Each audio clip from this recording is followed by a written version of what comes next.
My name is Jerome. I am 69 years old and I have a secret my son knows nothing about. I make $200,000 a month.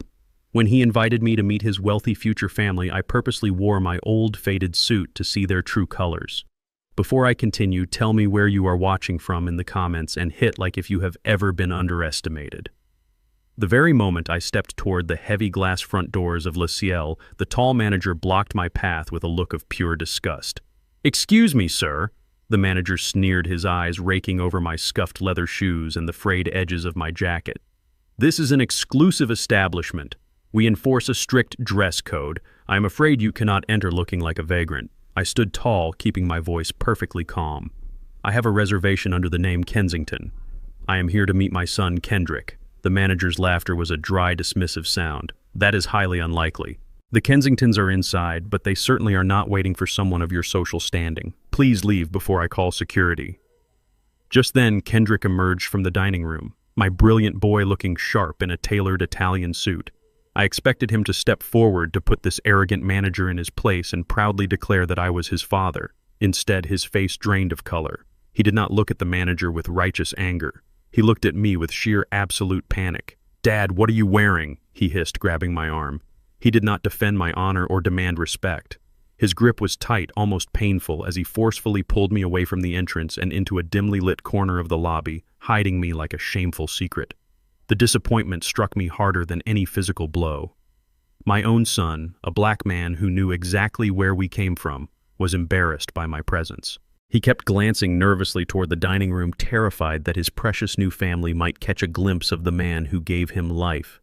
He shoved his hands into his pockets, sweating profusely as he scrambled to find a truly pathetic solution to a problem that never should have existed in the first place here today.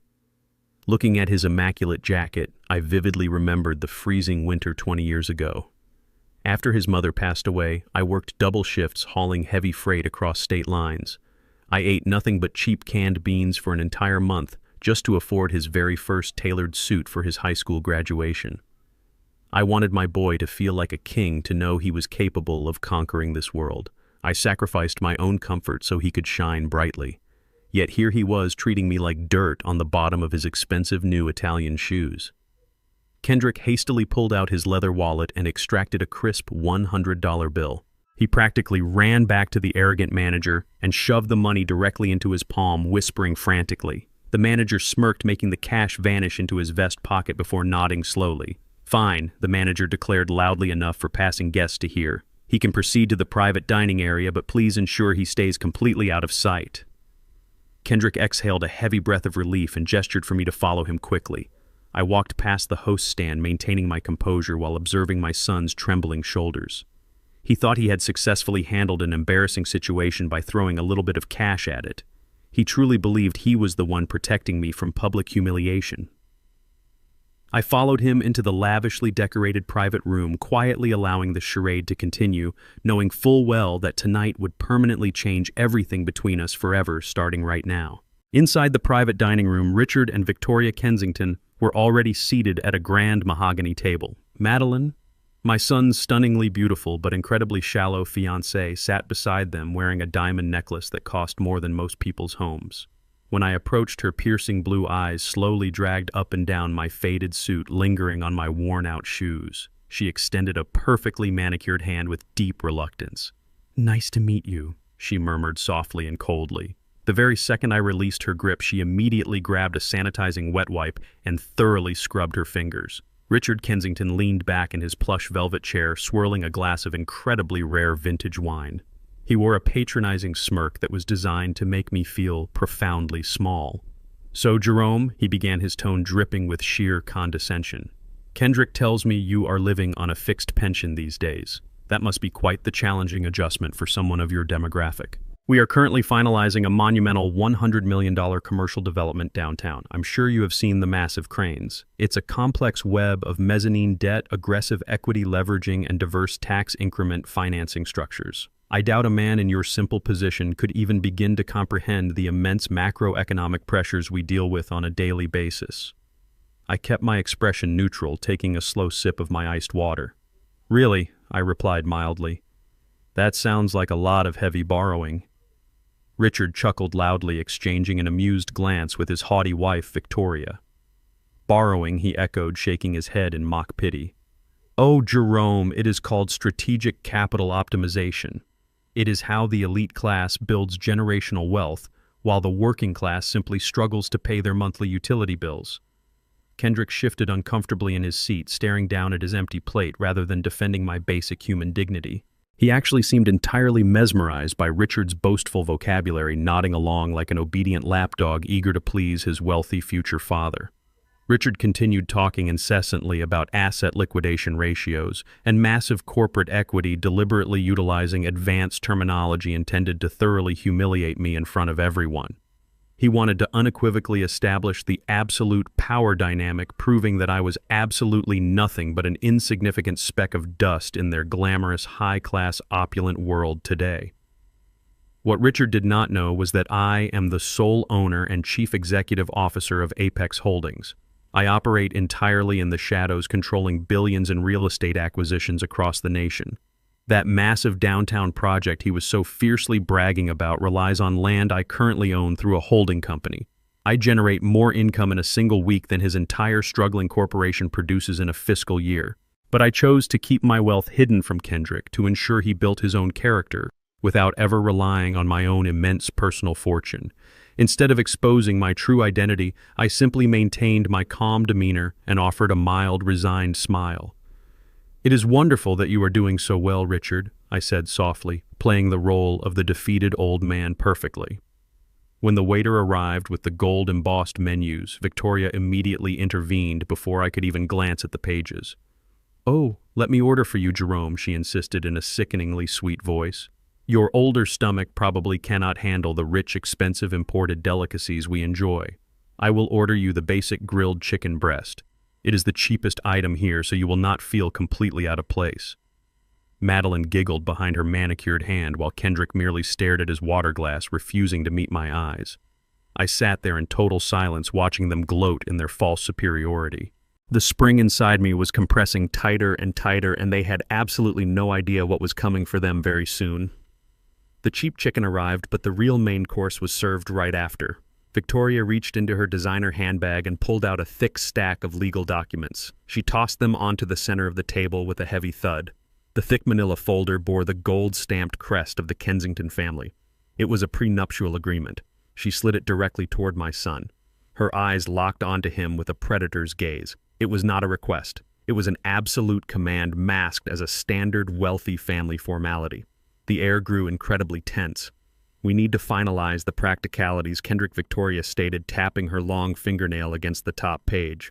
"In our world, love is beautiful, but asset protection is absolutely mandatory. This document ensures that whatever belongs to the Kensington estate remains solely within the Kensington bloodline." Madeline smirked, taking a delicate sip of her sparkling water. "It is just standard procedure, honey," she purred, tracing his arm. "You do not mind proving that you are marrying me for love and not for my inheritance, right?" I watched Kendrick swallow hard. He picked up the document and began to read. His eyes widened slightly as he scanned the pages. I could see the exact moment he realized the severity of the terms. If they divorced, he would leave with absolutely nothing. No alimony, no property rights, not even a single share of the assets he would inevitably help them build during their marriage. It was a total surrender of his financial independence. Richard leaned forward, steepling his fingers. "Do we have a problem, Kendrick?" he asked, his voice dripping with barely concealed threat. "Because if my daughter is going to marry a man from your background, we demand absolute legal security. You bring no capital to this union, therefore you claim no capital." Kendrick looked like a cornered animal. He looked at Madeline pleadingly, but she merely offered a cold, expectant smile. He was completely stripped of his dignity in front of the very people who were supposed to become his family. Yet he did not fight back. He did not defend his own worth. He simply lowered his head completely, accepting his role as a second-class citizen in their opulent world. It was a deeply humiliating display of pure submission that turned my stomach entirely sour. Watching him cower brought back a flood of painful memories. I remembered the grueling nights I spent driving 18-wheelers across frozen highways, gripping the steering wheel until my own hands bled. I sacrificed my youth and my health surviving on coffee and sheer willpower. Every single dollar I earned went straight into his college fund so he could study architecture at a prestigious university. I built a foundation of iron and sweat so my son would never have to bow his head to anyone. Now he was throwing it all away for a fake golden crown. Kendrick slowly reached into his suit pocket and pulled out a silver pen. He did not read the rest of the pages. He did not ask for a lawyer to review the predatory clauses. He just signed his name on the dotted line, handing over his future with a defeated sigh. "Excellent choice," Richard said, snatching the folder away with a triumphant grin. Madeline kissed Kendrick's cheek, a hollow reward for his total obedience. Underneath the mahogany table, my fists clenched so tightly my knuckles turned white. I grabbed my linen napkin and crushed it in my grip, twisting the fabric until my fingers ached. The urge to flip the table and drag my son out of that toxic room was overwhelming, but I forced my muscles to relax. I maintained a perfectly calm and clueless expression on my face. I knew exactly what I had to do. Let them think they had won this round because the real game was only just beginning. Before the ink was even dry on the prenuptial agreement, Richard reached into his briefcase and produced a second document. This one was even thicker. "Since you are officially joining the family, it is time we secure your professional future as well," Richard announced, loudly sliding the new contract toward Kendrick. "This is an exclusive lifetime employment agreement with Kensington Group. You will work directly under me as our lead architect. You will design our upcoming flagship properties. Sign it now and your career is permanently set." It was not an offer, but another heavy trap. I could not stay silent any longer. I leaned forward and politely pointed at a specific paragraph on the visible page. "Excuse me, Richard," I said, keeping my tone respectful but firm. "I may not know much about big business, but that non-compete clause seems incredibly restrictive. It says Kendrick waives the rights to his own intellectual property and cannot work for any other firm, even if he leaves Kensington Group. That essentially makes him your indentured servant." The entire table froze. Victoria dropped her fork with a loud clatter. Madeline glared at me as if I had just tracked mud onto a white rug. Richard let out a loud, booming laugh that echoed off the private room walls. "An indentured servant," he mocked, wiping a fake tear from his eye. "Oh, Jerome, your ignorance is truly amusing. That is standard corporate retention strategy. A man living on a modest state pension should not try to teach a billionaire how to structure a business deal. Stick to your simple life and let the adults handle the real money." I looked at Kendrick, expecting him to finally see the danger. Instead, my son slammed his hands on the table and glared at me with pure fury. "Shut up, Dad!" he yelled, his voice cracking with humiliation and rage. "Just shut up! What do you know about macroeconomics or corporate architecture? You have never built anything important in your entire life. You are embarrassing me. Do not ruin the biggest opportunity I have ever had." He grabbed the pen and frantically signed the employment contract, pushing it back to Richard like a desperate beggar offering a tribute.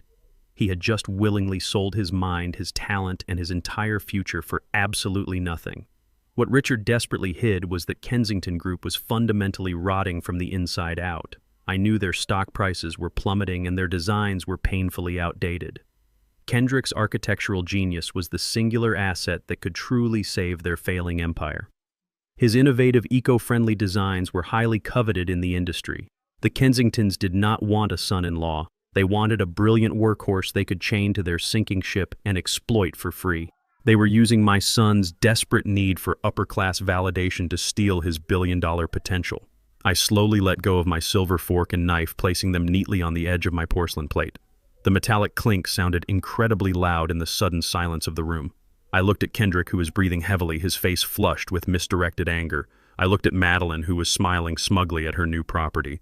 I looked at Richard and Victoria, who were already celebrating their brilliant manipulation. My shoulders relaxed and my posture straightened. The facade of the frail, submissive father entirely melted away. My eyes shifted from the warm gaze of a disappointed parent to the cold, calculating stare of an apex predator. I no longer saw my son in that chair. I saw a casualty of war. And I no longer saw in-laws across the table. I saw my next prey. I wiped my mouth with my napkin and offered a chillingly polite smile. "Of course, Kendrick," I whispered softly. "I will not say another word." The stifling dinner finally concluded, and we all stepped out into the cool, dark night air of the restaurant parking lot. The valet brought around my rusted Chevrolet, parked aggressively next to Richard Kensington's pristine Bentley. Before I could even reach for my door handle, Richard stepped abruptly into my personal space, blocking my path completely. He reached into his tailored breast pocket and aggressively shoved a folded piece of paper directly against my chest. It fluttered to the asphalt landing near my scuffed shoes. It was a certified bank check made out for exactly $10,000. "Listen to me very carefully, Jerome," Richard sneered, his voice dropping to a harsh, venomous whisper so the valet could not hear. "You are simply not coming to the wedding. The ceremony is being held at the elite country club of the Hamptons, and your presence is strictly forbidden. We have prominent investors, wealthy socialites, and international politicians attending. My family cannot afford the reputational damage of having a poor black man from the wrong side of the tracks standing in the family photos. You do not fit our aesthetic, and you certainly do not fit our pedigree. Consider this money a generous buyout for your permanent absence."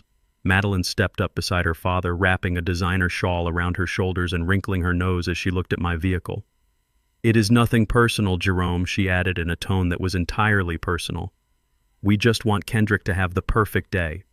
Your presence would only confuse our guests, and frankly it would humiliate Kendrick. He truly belongs to our world now. He is stepping into a life of high society country clubs and massive corporate mergers. You represent a past he is desperately trying to erase. Take the money and go back to your little brick house. Pay off whatever meager debts you have and enjoy a quiet, simple life away from us." Victoria scoffed from the back seat of the Bentley, rolling down her tinted window to deliver her own strike. "Do not be greedy, old man. $10,000 is more than you probably made in a decade of hauling trash. Take the handout and stay away from my daughter and my family. You will not ruin our pristine lineage with your pathetic lower-class misery. Just disappear entirely from our lives right now." The chilling cruelty of their words instantly transported me back 40 years. I remembered standing in the lobby of a similar country club begging a wealthy white developer for a simple construction contract. They had mocked my worn clothes, insulted my heritage, and thrown me out into the freezing rain. That horrific night taught me that in this country, class boundaries are built with bricks of prejudice and mortared with sheer absolute ruthlessness. I promised myself I would successfully conquer their world to protect my future bloodline from ever experiencing that exact same suffocating and helpless humiliation again. I slowly turned my head away from the Kensingtons and looked directly at Kendrick. He was standing merely 10 feet away, witnessing every single vile insult hurled at his father. I waited for him to speak. I waited for the boy I raised to step forward, reject their filthy money, and defend his family name. Instead, Kendrick stiffened his posture and deliberately turned his face away, staring intently at a decorative lamppost across the street. He chose to act as if he saw absolutely nothing. He was completely abandoning me to secure his coveted position in their golden cage. The deafening silence from my son was louder than all of Richard's arrogant screaming. It was the ultimate betrayal. He was choosing his abusers over the man who gave him everything. My heart shattered but quickly calcified, turning into something cold and entirely devoid of mercy. The paternal warmth vanished completely, leaving only the ruthless, calculating instincts of a billionaire predator ready to strike right now. I lowered my tired gaze to the cold pavement and slowly bent down. My aged joints popped in the quiet night as I reached out and picked up the $10,000 check from the dirty ground. I stood back up, brushing off the asphalt dust from the pristine paper. I looked at Richard Kensington and offered him a broad, deeply submissive and grateful smile. "You are absolutely right, Richard," I said, maintaining a perfectly defeated tone. "I do not belong in your glamorous world. I will gladly take this generous money and disappear from the wedding forever." Richard let out a booming, triumphant laugh that echoed across the empty parking lot. "I knew you would see reason, Jerome," he mocked, patting my shoulder with aggressive, patronizing force. "Everyone has a price, and yours is predictably cheap. Go buy yourself a nice television and watch the world pass you by." Madeline clapped her hands together in sheer delight, leaning against the expensive car door. "Oh, thank God," she sighed loudly. "I was so worried we would have to explain your dreadful outfits to the catering staff. This makes everything so much easier. You really are doing us a huge favor by staying hidden in your proper place." Victoria rolled her window up slightly, but not before delivering her final venomous remark. "Spend the money wisely, old man," she sneered. "It is the closest you will ever get to real Kensington wealth. Do not attempt to contact my daughter or my new son-in-law again. We are their family now. You are officially obsolete." Richard tipped the valet an obscene amount of cash, sliding into the driver's seat of his luxury vehicle. Kendrick wordlessly climbed into the back seat, still refusing to make eye contact with me. They slammed the heavy doors shut firmly, sealing themselves inside their bubble of perceived superiority. The Bentley roared to life, its powerful engine mocking my battered Chevrolet. They genuinely believed they had just successfully bought off a pathetic nuisance for pennies on the dollar. They felt entirely invincible and completely untouchable atop their high-class pedestal. They laughed gleefully inside the cabin, pointing at my old car, as they slowly reversed out of the parking space, reveling in their absolute victory and leaving me standing behind in a cloud of thick, dark exhaust fumes and total, utter disrespect. Watching them drive away, I felt a deeply dangerous calmness wash over me. 20 years ago, a neighborhood bully had cornered a young Kendrick, shoving him to the ground and hurling racial slurs at him. I did not negotiate or smile that day. I found that man and broke his arm in 2 different places, ensuring he never dared to look at my son ever again. I was always fiercely protective, violently so, but today I chose a completely different weapon. A deadly silence is far more destructive than any physical violence could ever truly hope to be. I stood still in the parking lot until the red taillights of their Bentley vanished completely into the city traffic. I looked down at the $10,000 check in my hand, folded it neatly, and slipped it into the frayed pocket of my old suit jacket. It was a miserable down payment on their own rapid destruction. I walked over to my Chevrolet, unlocked the heavy door, and slid into the worn driver's seat. I did not start the engine immediately. Instead, I reached into my secure inner pocket and pulled out my encrypted satellite phone. The screen illuminated the dark cabin with a harsh white glow. I dialed a private offshore number that only one other person possessed. Jonathan answered on the very first ring, his voice crisp and highly professional. "Good evening, sir." "How was the dinner?" Jonathan asked. I stared out the windshield into the dark, empty night. "Begin the hunt," I commanded coldly. "Net the Kensingtons immediately without any mercy." I drove my battered Chevrolet back to my modest brick house situated on a quiet suburban street. I bypassed the main living area and unlocked the heavy steel door leading down to the basement. The damp air instantly vanished, replaced by the cool hum of state-of-the-art servers and climate control systems. I stepped into my true domain. The dark room was illuminated by a massive semicircular array of glowing financial monitors displaying real-time global market data. I sat in the center leather chair and pressed a single button connecting a heavily encrypted video call. The face of Jonathan Pierce, my lead attorney and chief financial operator, appeared on the central screen. He looked sharp and fully awake despite the late hour. "Good evening, sir," Jonathan said, adjusting his glasses. "I have executed the deep dive forensic accounting on the Kensington Group just as you requested. The results are frankly astonishing. Richard Kensington has been putting on a masterful theatrical performance for the public, but his empire is entirely hollow." I leaned forward, resting my elbows on the glass desk. "Give me the exact numbers, Jonathan," I instructed coldly. Jonathan pulled up a dense spreadsheet, mirroring it directly onto my secondary monitor. "They are currently drowning in a massive sea of toxic corporate debt," Jonathan explained, pointing to the red figures cascading down the screen. "Over the past 5 years, they have aggressively over-leveraged their core commercial assets to fund an unsustainable lifestyle and cover a string of catastrophic developmental failures.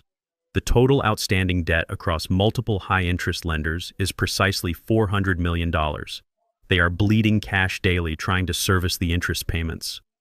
Their liquidity is completely gone." I stared at the horrifying financial data, realizing just how desperate Richard truly was tonight. "So they are effectively bankrupt," I stated.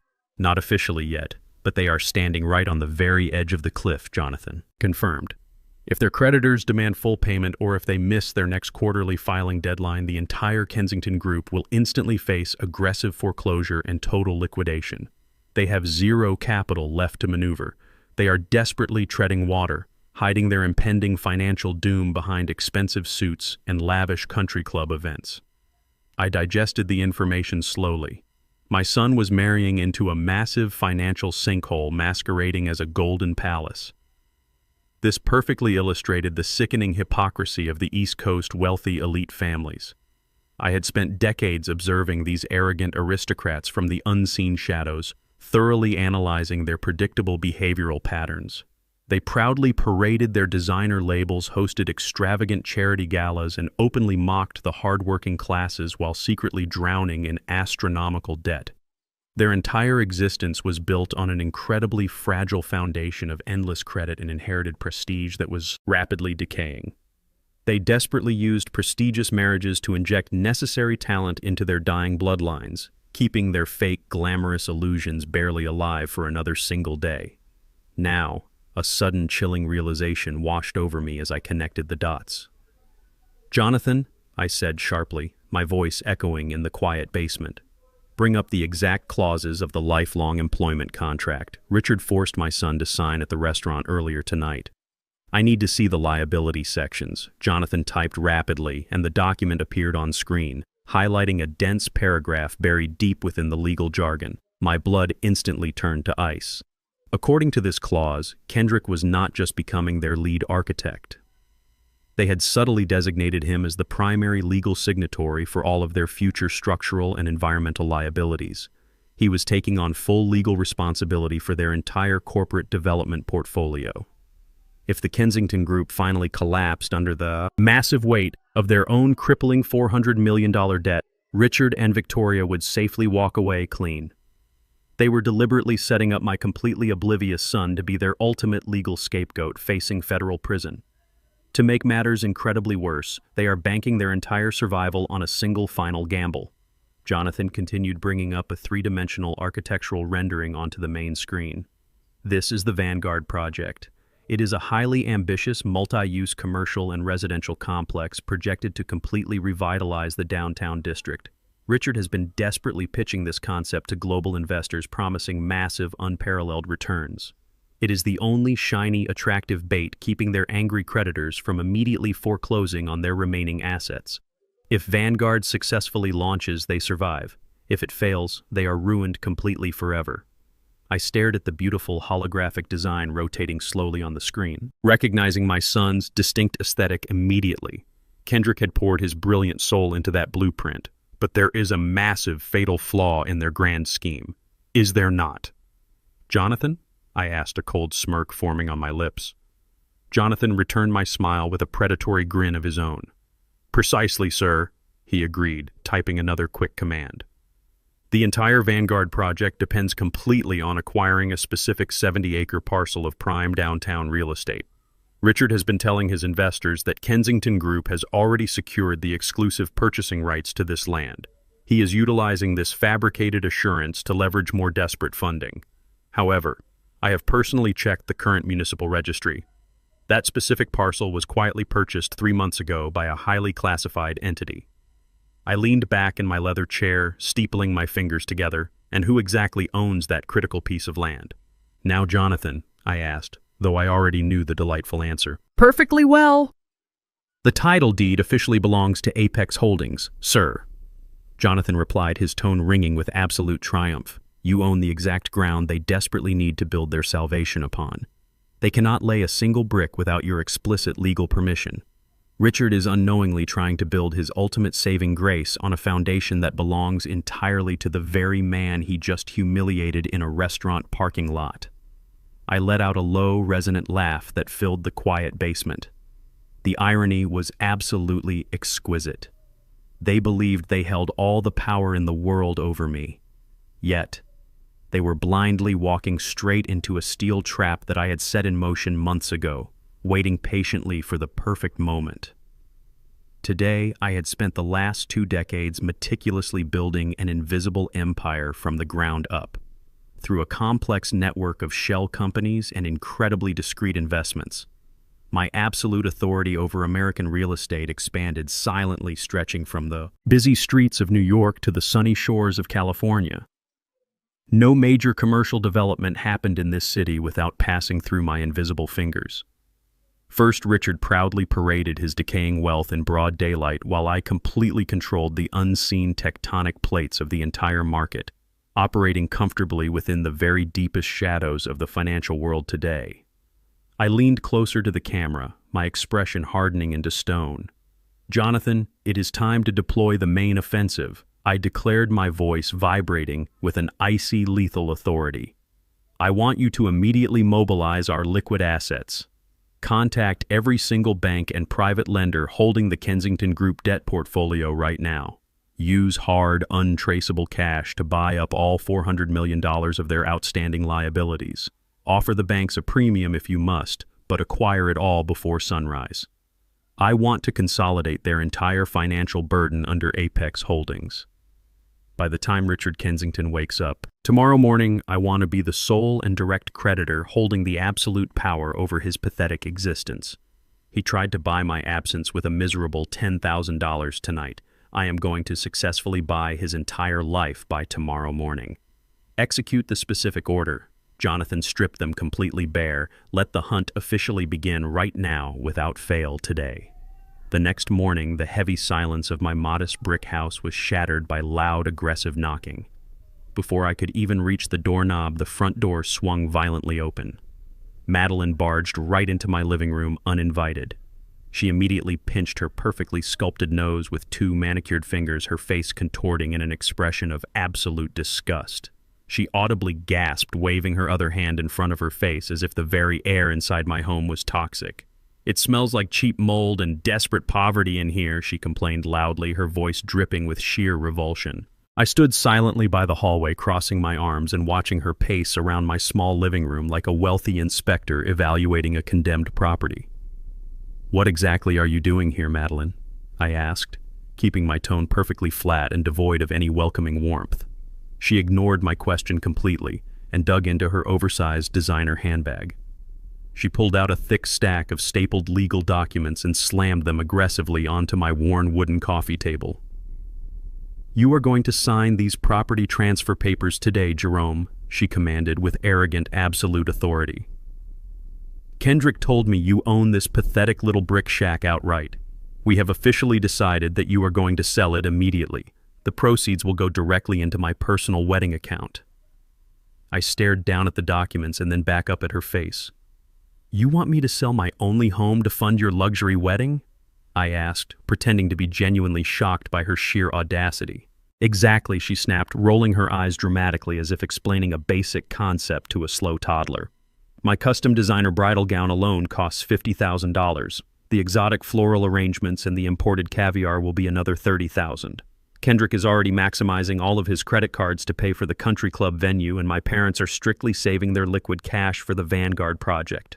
You are his father. It is your absolute ultimate duty to contribute to my perfect day. You can easily rent a tiny room in some cheap retirement facility. You do not need a whole house to yourself at your age anyway. Sign the papers right now so I can list this absolute garbage dump on the market by noon." Looking at her towering arrogance, I had to suppress a highly amused chuckle. She stood there fiercely demanding the deed to my simple brick house, utterly convinced she was robbing a poor, helpless old man. The deep irony was truly staggering. Madeline had absolutely no clue that I owned not just this humble house, but the deed to this entire bustling neighborhood. Every commercial building, every apartment complex, and every single retail storefront on this long, vibrant street belonged exclusively to my hidden real estate portfolio, generating millions in passive revenue every single month quietly and consistently. I slowly approached the coffee table and picked up the thick stack of transfer documents. Madeline smiled smugly, crossing her arms, assuming I was completely broken and ready to submit to her outrageous demands. Instead of grabbing a pen, I gripped the top of the pages with both hands. I stared directly into her cold blue eyes and sharply ripped the entire legal packet completely in half. The sound of tearing paper echoed loudly in the quiet room. I dropped the shredded pieces onto the floor right at her expensive heels. "My answer is absolutely no," I stated with a cold, razor-sharp finality that froze the arrogant smirk right off her face. "I will not give you a single dime for your dress or your wedding. Now get out of my house before I call the authorities and have you removed for trespassing." It was my very first direct refusal, and the shock on her face was absolutely priceless to witness today. Madeline stood completely paralyzed for a fraction of a second, her brain struggling to process my absolute defiance. Then her shock instantly morphed into pure, unadulterated rage. Her face turned a violent shade of red and she let out a piercing, animalistic shriek. She wildly swung her arm and violently swiped her designer handbag across my antique side table. The heavy bag slammed directly into my framed family photograph, knocking it onto the hardwood floor. The glass shattered into dozens of jagged, sharp pieces, sending fragments flying violently across the entire living room floor right now. You miserable, useless old man, she hissed, her voice vibrating with pure venom and extreme hostility. How dare you ever speak to me that way? You are absolutely nothing but a pathetic piece of trash living off my fiancé's generous charity. I maintained my rigid ground, completely unmoved by her highly aggressive and childish tantrum. Kendrick does not give me any charity, I replied coldly.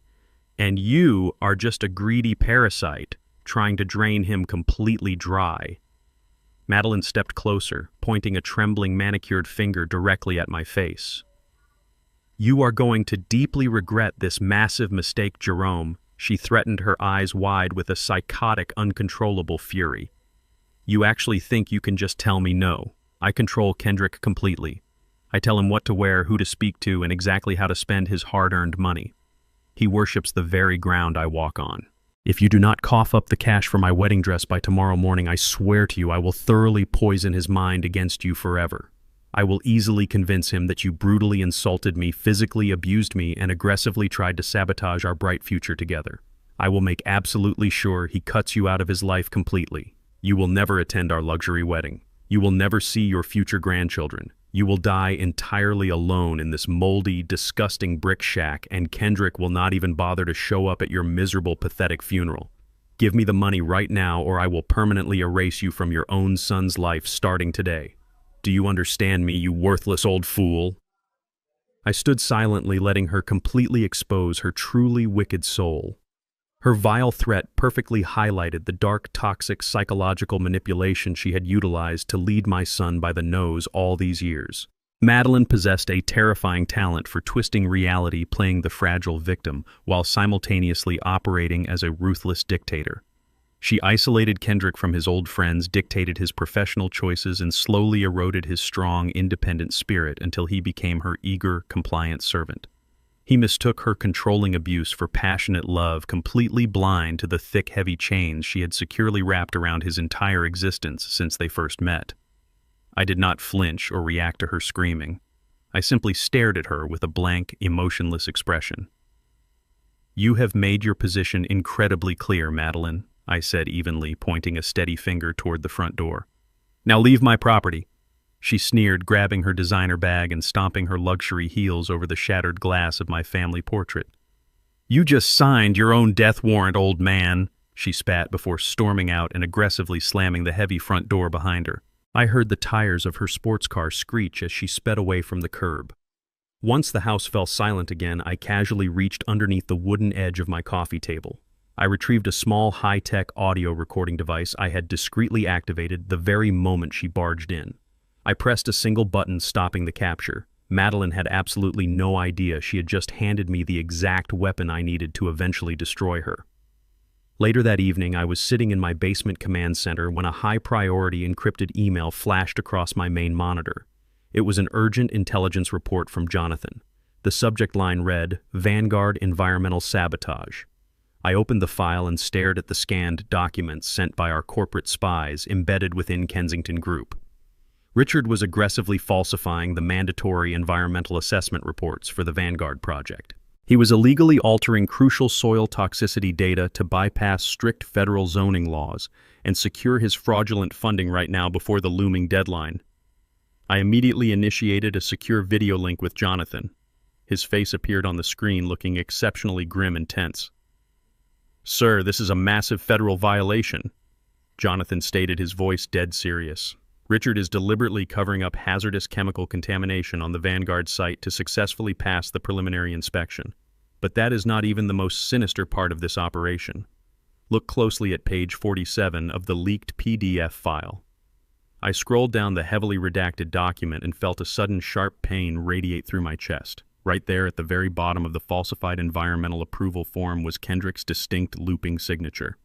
"Richard did not sign this official document," I said quietly, my voice dropping to a dangerously low pitch. "No, sir, he did not," Jonathan replied, shaking his head slowly. "Richard expertly manipulated your son into signing the document as the lead project architect.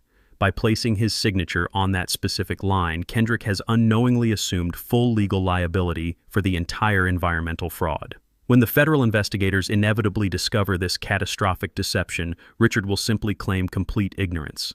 He will legally shift all the blame onto the young ambitious architect who blindly signed the papers. What is the exact penalty for this type of federal fraud? I asked, gripping the edge of my glass desk until my knuckles turned white. If convicted, your son is facing a mandatory minimum of 10 years in a maximum security federal prison, Jonathan answered bluntly. Richard is actively preparing to sacrifice Kendrick as his personal scapegoat the very second this doomed project inevitably collapses.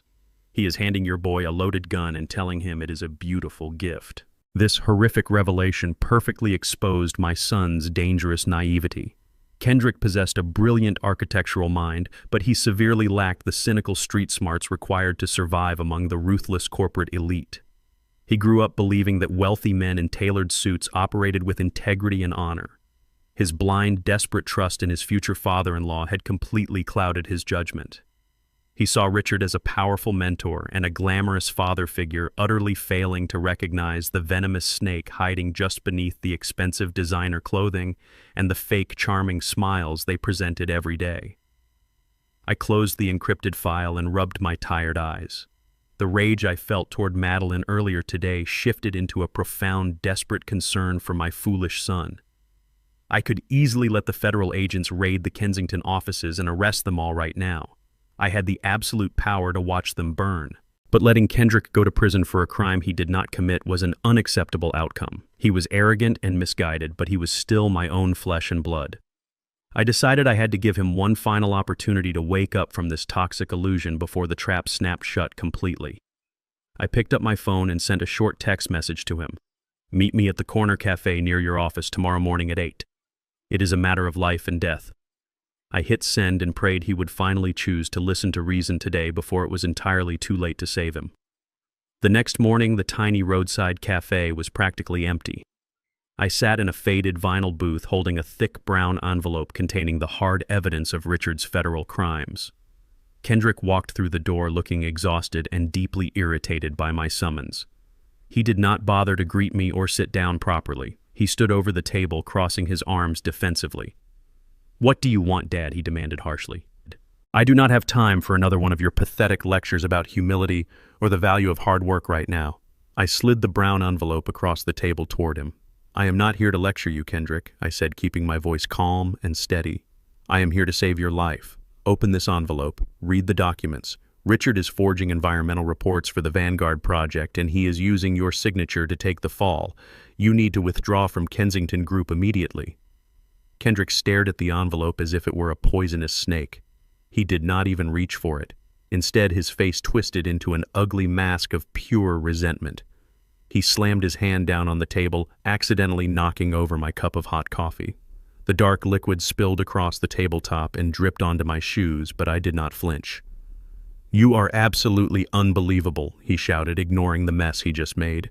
"You are so intensely jealous of their wealth and their success that you are actually making up insane conspiracy theories to ruin my career. Richard is a highly respected billionaire with unlimited resources. Why would he ever need to forge anything and risk his massive empire? You are just a bitter old man who has never achieved anything significant in the real business world.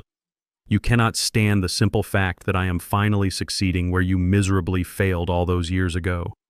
You want me to be just as poor and insignificant as you are, so you do not feel so entirely worthless." I pointed at the envelope again, maintaining my absolute composure. "The concrete proof is right there in front of you," I urged gently. "Just look at the papers, Kendrick. They are setting you up for federal prison. They do not care about you at all." His venomous words tore open an old, deep wound. This massive rift between us did not happen overnight. It originated from a severe inferiority complex Kendrick had harbored since his middle school days. He grew up surrounded by wealthy classmates who mocked his thrift store clothes and our modest brick house. He slowly began to equate human worth entirely with financial status and material possessions. He despised our poverty so much that he eventually learned to despise the man who provided for him. He was desperately running from a past he deemed completely unacceptable and utterly shameful. Kendrick aggressively pushed the envelope off the table, letting it fall into the puddle of spilled coffee on the floor. "I am entirely done with you," he declared, his voice shaking with absolute conviction. "Madeline was right about you.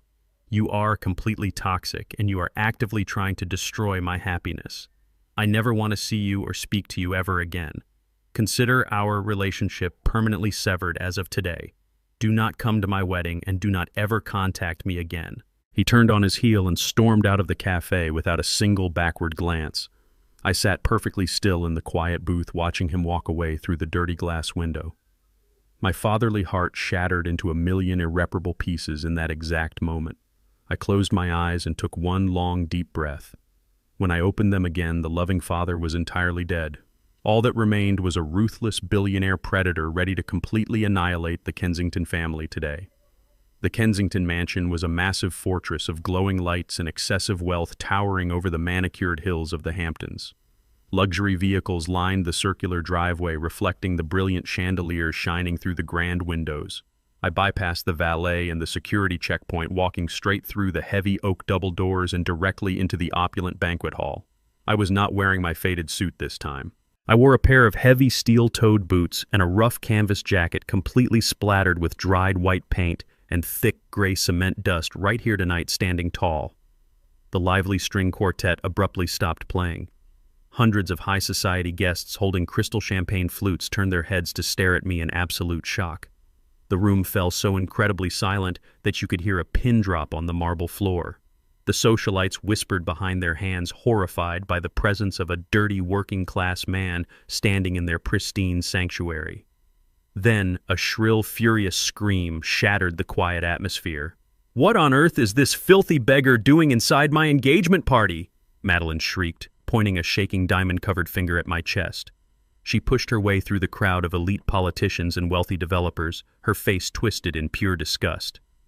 "You absolutely revolting piece of trash," she yelled, stepping right up to me. "How did you even get past the front gate? You are tracking literal mud onto a $1 million imported rug. Get out of my house right now before I have you arrested for trespassing and burglary." I did not flinch or break eye contact with her. "I just wanted to see my son congratulate him on his engagement," I replied, keeping my voice completely even and steady. Madeline let out a high-pitched, mocking laugh that echoed across the massive hall. "Your son," she scoffed, turning to address the whispering crowd. "Look at this pathetic delusion. Kendrick would never be related to a disgusting homeless scavenger like you. You are a complete embarrassment to human decency. You come in here smelling like a construction site and expect to be treated like a guest. You are nothing but a common street rat trying to ruin the most important night of my entire life." She continued to hurl vile insults, completely unhinged by my sheer defiance standing firm right now today. Hearing her venomous insults about my construction clothes filled me with a deep sense of poetic irony. In the late 1980s, long before I secretly conquered the financial markets, I was a humble laborer. I broke my back pouring the very concrete foundations that these arrogant billionaires now stood upon. I hauled steel beams and stacked heavy bricks, building the luxurious mansions they so proudly flaunted today. They despised the dirt on my jacket, but that very dirt was the actual bedrock of their entire privileged high-class existence, which they completely took for granted right now. Before anyone else could intervene, Richard Kensington stormed through the divided crowd. His face was flushed red with intense aristocratic fury. He held a crystal glass filled to the brim with an incredibly expensive vintage red wine. Without uttering a single word of warning, he aggressively swung his arm and hurled the dark crimson liquid directly onto my chest. The wine splashed violently across my faded canvas jacket and soaked deeply into my old shirt, looking exactly like fresh blood spreading over a battle wound. The crowd gasped collectively at the sudden, shocking display of sheer physical disrespect. There, Richard spat, his voice dripping with pure, unadulterated malice. "Now you have a matching stain to go with your absolute worthlessness. This is a private event for people of actual value. You do not belong in this neighborhood, and you certainly do not belong in my house. You are a disgusting parasite. Security will quickly handle you and brutally throw you out immediately right now today." Kendrick finally rushed over from the grand staircase. His custom-tailored tuxedo looked immaculate, creating a painful contrast to my stained and ruined clothing. I looked into his eyes, desperately hoping to see a spark of filial loyalty or basic human decency defending his own father. Instead, his face was a mask of sheer terror and deep social embarrassment. He did not ask if I was all right. He turned his back to me completely and shouted frantically, waving his hands in the air, "Guards, get over here right now and forcefully remove this crazy old intruder immediately today." The absolute betrayal in his voice was a lethal poison injecting straight into my veins. 4 heavily armed security guards immediately sprinted across the banquet hall, grabbing my arms with rough, uncompromising force. "Wait, Kendrick," I said, my voice steady despite the aggressive hands gripping my shoulders. "I am your father. I came here to warn you. Do not do this to me." Kendrick stepped closer, but only to deliver a final verbal execution in front of the entire whispering crowd. "You are not my father," he hissed, his voice shaking with a pathetic, desperate need to impress his wealthy future in-laws. "My father is dead to me. You are nothing but a massive failure, a constant reminder of a miserable life I have entirely escaped. Look at you right now. You are a dirty, pitiful old man crashing a high society event just to beg for attention and money. You disgust me. I am a highly respected architect joining a powerful dynasty, and you are actively trying to sabotage my brilliant future today because you are horribly jealous of my success. Take him out the back service door and throw him onto the street. If he ever shows his face near this property again, call the police and press maximum charges." Madeline stood behind him, resting her head on his shoulder and smiling with vicious, sadistic glee. She softly applauded his cruel, decisive action. Richard smirked, sipping another glass of expensive wine, celebrating his total victory. The guards began to aggressively drag me backward toward the swinging kitchen doors. I did not struggle against their firm grip. I simply locked my hardened gaze onto my son, absorbing every single detail of his cowardly, unforgivable treachery taking place in this highly public, absolutely humiliating moment today. As the heavy kitchen doors swung shut, blocking my view, a vivid memory fiercely pierced my hardened heart. When Kendrick was 5 years old, we attended a crowded summer street festival. He was so terrified of the crushing, massive crowds that I hoisted him safely onto my broad, strong shoulders. I carried him securely for 6 straight hours, ensuring he felt completely protected and invincible, towering above everyone else. I was his absolute superhero back then. Now, those exact same hands I once safely guided had maliciously signaled armed strangers to brutally throw me out like trash today. The security guards aggressively shoved me out the back delivery exit, tossing me forcefully onto the cold, hard pavement of the loading dock alleyway. My wine-soaked shirt clung uncomfortably to my skin, chilling me in the night air. I slowly pushed myself off the dirty asphalt, dusting off my steel-toed boots with calm, deliberate precision. The guards expected me to scream curse or blindly attack the locked metal door in a blind fit of rage. I did none of those useless things. I simply adjusted my collar and smiled a lethal, deeply satisfied smile in the dark shadows. They thought they had successfully humiliated me, but they had missed one crucial, microscopic detail. Right before Richard threw his wine and the guards violently seized me, I had intentionally stumbled forward against his private reserved banquet table. In that fleeting, chaotic second, I swiftly and secretly attached a military-grade micro-audio transmitter directly underneath the polished mahogany edge. I successfully bugged the enemy. At precisely midnight, the heavy steel door of my underground command center sealed shut behind me, locking out the rest of the world. The massive curved monitors cast a cold blue glow across the dark room. I sat in my leather chair, staring intently at the flashing audio icon on the central screen. It was the live feed transmitting directly from the microscopic bug I had successfully planted under Richard Kensington's mahogany banquet table just hours earlier. I took a slow, deliberate breath and firmly pressed play to finally uncover their absolute darkest hidden secrets right now tonight. The crystal-clear audio filled my quiet basement, beginning with the unmistakable sound of clinking champagne glasses and arrogant upper-class laughter. Richard was practically howling with deep sadistic amusement. Did you see the look on that pathetic old man's face when security dragged him out the back door? Richard mocked, his voice slurring slightly from the expensive vintage wine. He actually thought he could just waltz in here and ruin our flawless aesthetic. It was absolutely priceless. Madeline chimed in, her tone dripping with absolute venom and zero remorse. It was completely disgusting, Dad, but honestly, it was the perfect, ultimate test for Kendrick. Did you see how fast he turned on his own father to protect his newfound status with us? He is so desperately eager to please that it is genuinely pathetic. He signed those forged environmental reports without even bothering to read the second page today. Richard chuckled deeply, acknowledging her wicked observation. We just need to keep him happily distracted until the Vanguard project is officially approved and the massive federal funding clears our accounts. Madeline let out a sharp, cruel laugh that echoed loudly through my basement speakers. Do not worry about him, Dad, she sneered coldly.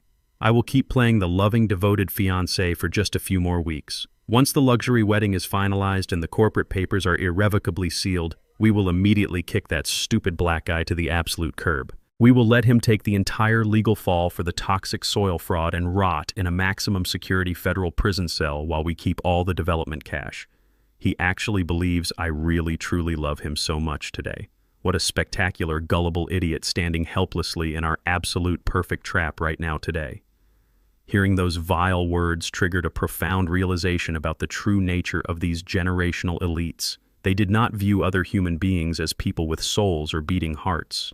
To the Kensington family, working-class individuals and racial minorities were simply disposable pawns on a grand financial chessboard meant to be ruthlessly exploited and discarded the moment their utility expired. They operated with a sickening level of casual cruelty, completely insulated from the devastating real-world consequences of their sociopathic actions, by their immense inherited wealth and their deeply ingrained social privilege acting as an impenetrable shield. I sat perfectly still in the quiet darkness of my command center, processing the sheer magnitude of their evil intentions against my only son.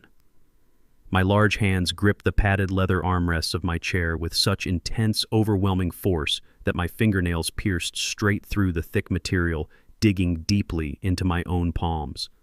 A thin stream of warm blood slowly trickled down my skin, dripping silently onto the pristine floor below. The physical pain was absolutely nothing compared to the lethal inferno of rage completely incinerating my soul. Any lingering trace of paternal hesitation or moral restraint I had harbored toward the Kensington family was officially and permanently erased from my mind tonight. They were actively planning to destroy my son's entire life for their own greedy survival. I reached for my secure, encrypted keyboard and typed a single definitive authorization code, sending it directly to Jonathan. The final financial execution was now completely irreversible, starting immediately, right now, without any mercy tonight, perfectly. At exactly 8 o'clock the following morning, a high-priority notification shattered the quiet atmosphere of Richard Kensington's expansive corner office. The loud, sharp chime echoed across the massive room, signaling an incoming message marked with extreme urgency. Richard casually set down his cup of imported coffee and leaned over his mahogany desk, clicking open the heavy, bolded email. It was a direct flagged communication from the federal banking syndicate regarding his entire corporate debt portfolio. He adjusted his reading glasses, expecting a standard restructuring update, but what he saw instantly drained the color from his face. Victoria Kensington burst through the heavy double doors of the office, clutching her own vibrating tablet in absolute terror. "Richard, what is happening?" she screamed, her voice cracking in pure panic now. "All of our corporate accounts are showing massive red warnings. My personal platinum credit cards were just aggressively declined at the luxury designer boutique downtown today." Richard stood up so quickly his heavy leather chair crashed backward onto the expensive carpet. He stared at the glowing computer screen, his hands shaking uncontrollably. "They sold us, Victoria." He gasped, his breathing shallow and rapid. "Every single one of our primary lenders just simultaneously offloaded our entire debt profile instantly. The full $400 million of our toxic liabilities has been aggressively bought out in cash overnight by a completely anonymous predatory investment fund. We no longer owe multiple patient banks. We owe one single ruthless entity." Victoria grabbed the edge of the desk, her perfectly manicured nails digging into the wood. "What does that mean for our future?" she demanded, her voice rising to a hysterical pitch right now. "It means they triggered the immediate acceleration clauses," Richard yelled, slamming his fist down hard on the desk. "This invisible buyer is clearly not interested in negotiating extended terms or accepting our pathetic excuses. The email explicitly states we have exactly 72 short hours to produce the entire $400 million balance in fully liquid cash. If we miss this impossible deadline by a single minute, they will instantly trigger a hostile corporate takeover. They will legally freeze all our remaining assets, seize this entire skyscraper, immediately liquidate our private Hamptons mansion, and completely obliterate the Kensington legacy in front of the entire watching world, without a single drop of mercy or hesitation today." For the very first time in their incredibly privileged lives, the mighty Kensington family was forcibly tasting the bitter, suffocating fear that working-class families experience every single day. They were finally feeling the exact same gut-wrenching panic of an impending eviction notice, the terrifying uncertainty of a completely empty bank account, and the absolute crushing weight of an unpayable debt. The protective golden bubble of their generational wealth had just violently popped, leaving them completely exposed, vulnerable, and entirely powerless against an unseen monster they could not buy off or casually intimidate properly right now, today. Richard grabbed the heavy landline receiver on his desk, his hands trembling so violently he could barely press the blinking buttons. He punched the direct extension for his executive secretary, his face covered in a thick layer of cold, terrified sweat. "Listen to me very carefully," he ordered, his voice hoarse and completely devoid of his usual commanding arrogance. "I need you to cancel every single meeting on my calendar right now. Call our legal team. Call our financial brokers today. I need you to scour every federal database and uncover the true identity of the individuals managing Apex Holdings. Do whatever it takes, find a direct phone number, secure a private email address, or get me a physical meeting with their chairman. Offer them anything they want. Tell them I am willing to negotiate completely on their terms without any resistance. We have to beg them for a temporary extension before we lose absolutely everything we own in exactly 72 short hours today." Inside my secure command center, the sharp ringing of an encrypted line pierced the heavy silence. Jonathan answered immediately, placing the call on speaker so I could hear every single pathetic syllable clearly. The caller ID flashed a private number, but the frantic voice belonged undeniably to Richard Kensington. The arrogant billionaire who had thrown a drink on me just hours ago was now hyperventilating into his receiver. He was calling Apex Holdings incessantly, desperate to reach the unknown predator who now owned his very soul. He sounded like a cornered animal begging for his actual life today.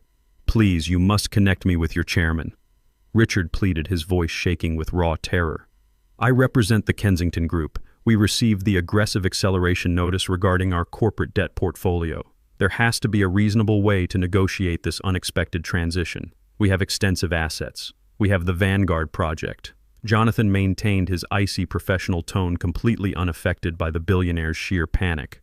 "Our mandate is clear, Mr. Kensington. Full liquid payment is required within 72 hours. We are not interested in standard negotiations or extended terms." Richard let out a choked, desperate gasp. "Listen to me," he begged, abandoning all his usual corporate pride.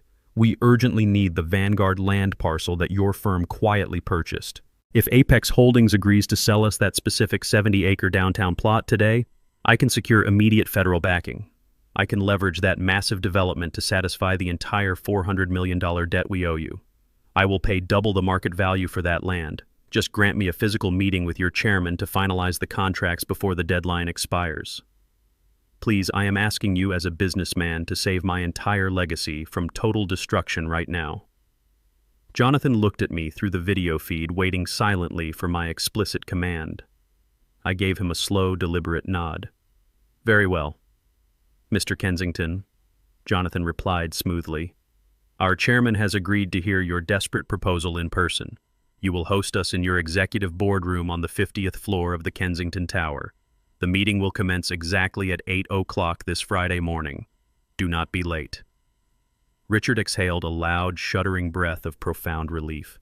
"Thank you," he stammered weakly. "We will have everything prepared. Thank you so much." Listening to Richard degrade himself was a fascinating psychological study. Men like him spent their entire lives perched on inherited pedestals, genuinely believing their bloodline made them untouchable gods among common mortals.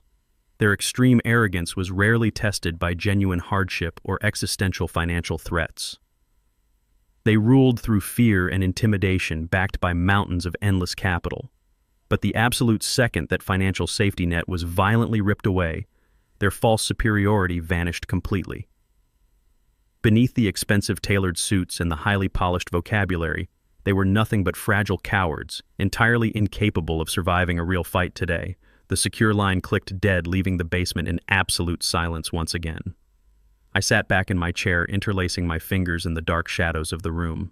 The trap was now fully set, and the prey was eagerly waiting to be slaughtered in his own sanctuary. "Jonathan," I commanded, my voice echoing with a lethal, icy precision. "Prepare every single legal document, finalize the immediate foreclosure notices, and coordinate the complete asset seizure protocols with our federal contacts. We are going to completely obliterate their remaining hope right now." Jonathan nodded sharply, adjusting his silver tie. "It will be an absolute massacre, sir. Are you certain you want to attend this final execution personally?" I stood up from my desk, my towering frame casting a long, dark shadow across the glowing monitors. "Absolutely," I replied, a grim smile touching my lips. They demanded to meet the chairman of Apex Holdings to beg for their miserable lives. This Friday morning, I will gladly grant them their ultimate final wish. While I was meticulously planning their financial execution, Kendrick was sitting in his upscale apartment staring at a highly disturbing set of digital files.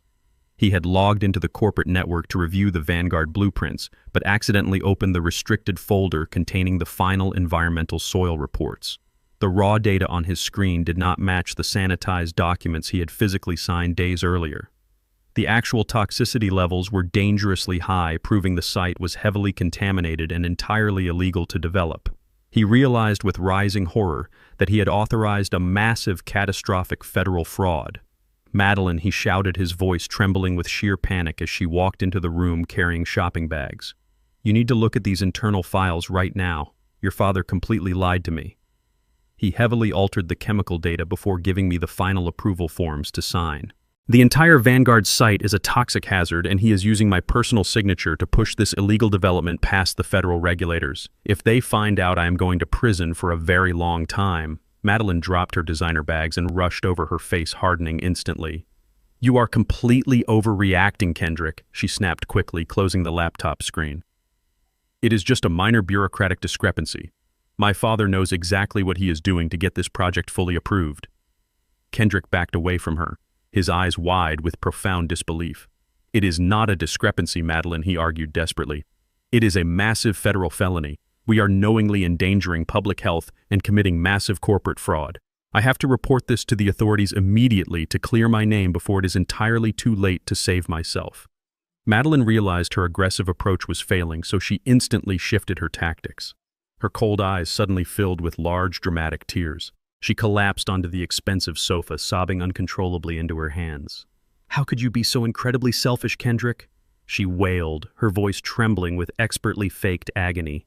"If you expose my father, you will destroy my entire family. We will lose absolutely everything we have, and right now, of all times." She looked up at him, her mascara perfectly smudged. "I just took a test this morning, Kendrick. I am pregnant with our first baby.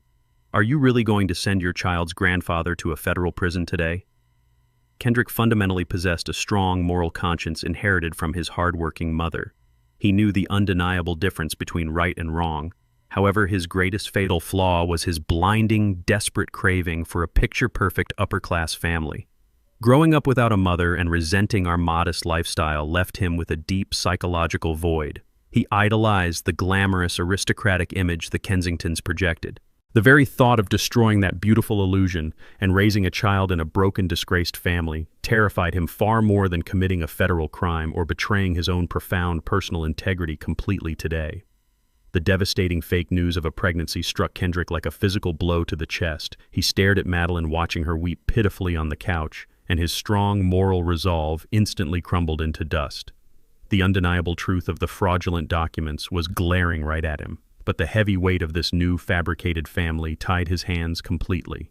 He slowly sank onto his knees beside the sofa and wrapped his arms tightly around her shaking shoulders, pulling her close to his chest. "I'm sorry," he whispered, blindly comforting the very monster actively planning his demise. "I will not say anything to anyone. We will figure this out together. I promise I will protect our family." Madeline buried her face in his neck, hiding a wicked, triumphant smile. By choosing to ignore the massive fraud, Kendrick had officially surrendered his innocence. He voluntarily transformed himself into a willing accomplice to their corporate crimes, permanently severing his very last viable escape route right now today. Friday morning arrived with a cold, biting chill. I stood before the cracked mirror in my small bathroom. The sun had not yet risen, but I was wide awake. I picked up my silver razor and slowly, carefully shaved off the patchy gray beard I had intentionally maintained for the past decade. With every deliberate stroke, the image of the poor, helpless old retiree washed down the ceramic drain. I was shedding the fragile disguise I had worn to test my son and his toxic new family. The pathetic old man was officially dead and buried today. At exactly 6:00, my private Italian tailor knocked on the heavy front door. He did not ask questions about the rundown neighborhood or the peeling paint. He simply stepped inside and carefully carried in a garment bag containing a custom-fitted $15,000 suit cut from the finest dark charcoal wool available in the world. I slipped into the crisp white shirt and fastened the heavy silk tie, feeling the familiar weight of pure absolute authority settle onto my broad shoulders. The expensive fabric draped perfectly across my frame, projecting an intimidating and completely flawless silhouette. Next, I opened a velvet box and strapped a limited edition Patek Philippe timepiece onto my left wrist. Its intricate gears ticked with a lethal precision, perfectly matching my own calculated heartbeat. Finally, I slid my feet into a pair of highly polished black alligator leather shoes that gleamed aggressively under the modest living room lights. I looked at myself in the full-length mirror. The transformation was absolutely staggering and entirely complete. The aura of a defeated working-class senior was entirely gone without a single trace. In its place stood a towering, unyielding titan of industry. The sheer oppressive power radiating from my upright posture was heavy enough to suck the oxygen straight out of the room. I was no longer a victim waiting for a miserable handout from arrogant billionaires. I was the executioner actively preparing for the ultimate financial slaughter.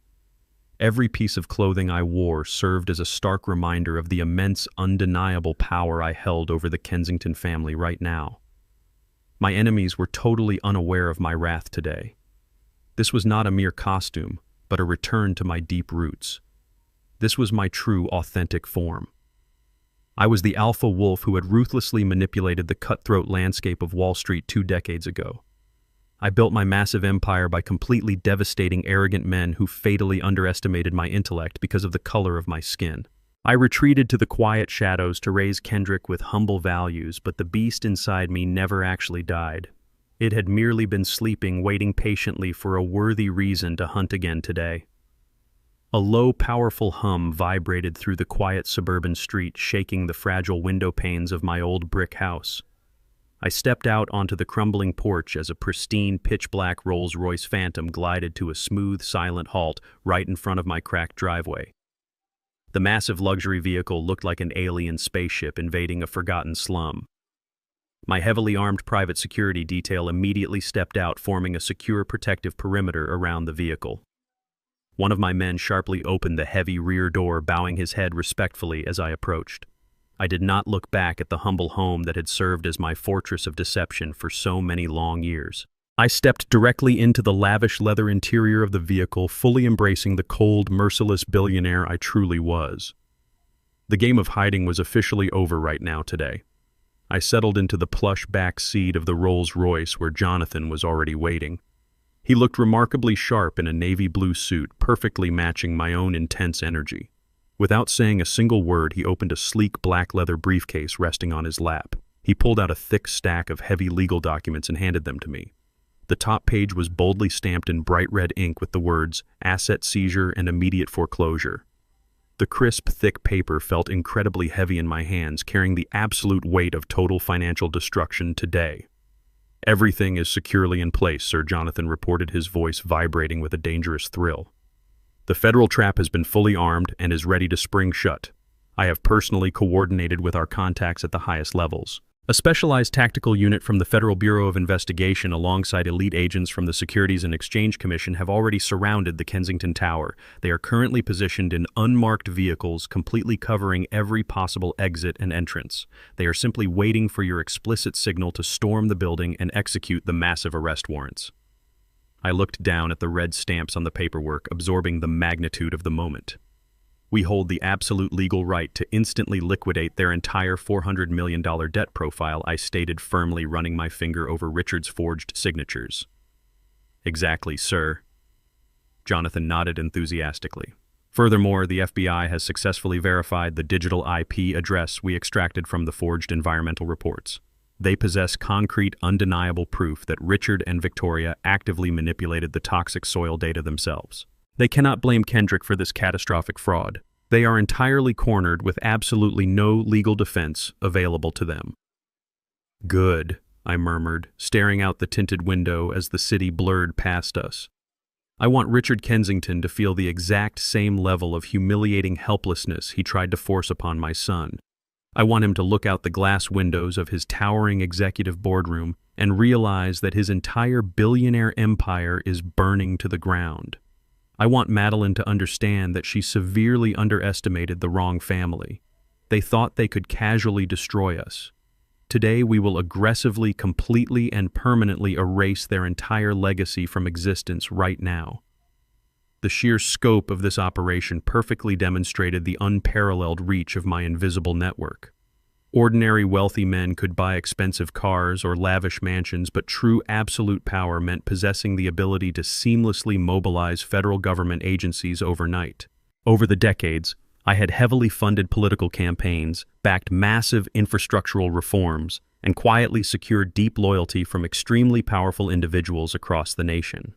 My influence was entirely untraceable but lethally effective.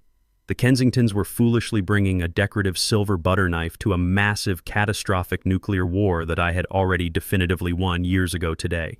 The powerful Rolls-Royce glided smoothly onto the bustling morning highway, smoothly weaving through the heavy traffic like a dark shark in shallow waters.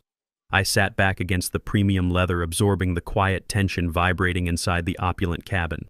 I glanced at my Patek Philippe watch. The glowing hands perfectly aligned. The clock struck exactly 7:50 in the morning. We were precisely 10 minutes away from the ultimate confrontation. The sky outside the tinted windows was dark and heavy, loaded with thick gray clouds threatening to unleash a violent torrential downpour. It was incredibly fitting weather. The Kensington family was currently sitting in their penthouse boardroom, likely sipping expensive champagne and celebrating what they foolishly believed was their imminent financial salvation. They had absolutely no idea that the darkest, most destructive storm of their entire miserable lives was speeding directly toward them right now. The countdown was officially over. It was finally time for the ultimate slaughter today. High above the city on the 50th floor, the Kensington Executive Boardroom was a pristine glass sanctuary of assumed victory. The morning sun illuminated the expensive mahogany furniture and the breathtaking panoramic skyline. Richard, Victoria, Madeline, and my son Kendrick stood around the massive table laughing loudly as they popped a bottle of imported champagne to celebrate their imminent financial salvation. The cork hit the ceiling with a festive pop. A fraction of a second later, the heavy double oak doors were violently kicked open, slamming against the glass walls with an explosive, deafening crash that shook the room. I stepped through the shattered doorway, my custom $15,000 Italian suit absorbing the morning light. I walked with the slow, measured, heavy steps of a conquering king entering his newly acquired throne room. My face was a mask of cold, ruthless stone, completely devoid of any mercy. Richard dropped his crystal champagne flute, spilling the expensive liquid across the imported carpet. "What the hell is this?" Richard roared, his face turning violently red. "How did this garbage old man get past the lobby desk? Security, get in here and throw this trespassing filthy animal off the balcony right now." Two massive armed bodyguards wearing Kensington security badges lunged aggressively across the boardroom, charging directly at me with their hands outstretched. They expected to easily tackle a frail, defenseless senior citizen. They were profoundly mistaken. Before they could even come within 3 feet of my tailored jacket, my own private elite security detail materialized from the hallway like dark, lethal shadows. My elite mercenaries moved with terrifying military precision. In exactly 1 second, a series of brutal, sickening cracks echoed through the boardroom. My men instantly neutralized the threat, twisting the charging bodyguards' arms violently behind their backs and driving their faces forcefully into the hardwood floor. The Kensington guards groaned in agonizing pain, completely pinned and entirely immobilized by heavy combat boots pressing firmly against their necks. The swift, brutal application of absolute violence completely paralyzed the room. I did not even break my stride, casually stepping over the subdued guards as I walked directly toward the head of the mahogany boardroom table, projecting an aura of pure, unmatched authority and undeniable dominance today. My eyes locked onto Richard, daring him to make another foolish command in my presence. The sudden eruption of raw, brutal violence inside their pristine, untouchable sanctuary sent a massive shockwave through the elite family. High society billionaires like the Kensingtons lived entirely insulated lives, believing their immense wealth offered an invisible, magical shield against the gritty, harsh realities of the physical world. They casually destroyed working-class lives using ink and legal paper entirely disconnected from real physical consequences. Seeing heavily armed men violently dismantled on their expensive imported rugs completely shattered their fragile aristocratic illusion, plunging them directly into a primal, visceral state of sheer, unadulterated terror right now, today. Richard Kensington stumbled backward, his perfectly polished leather shoes sliding clumsily against the wet, champagne-soaked carpet. His arrogant posture evaporated instantly, replaced by the trembling, frantic movements of a terrified prey animal facing an apex predator.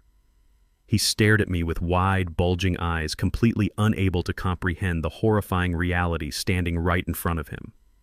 The poor black man he had mercilessly insulted and thrown out of his mansion was no longer a pathetic victim. Instead, I was radiating a suffocating heavy aura of absolute killer intent that made the air in the room feel incredibly dense and toxic. Victoria clutched her pearl necklace, gasping for air as she pressed herself tightly against the glass window, seeking a desperate escape route that simply did not exist.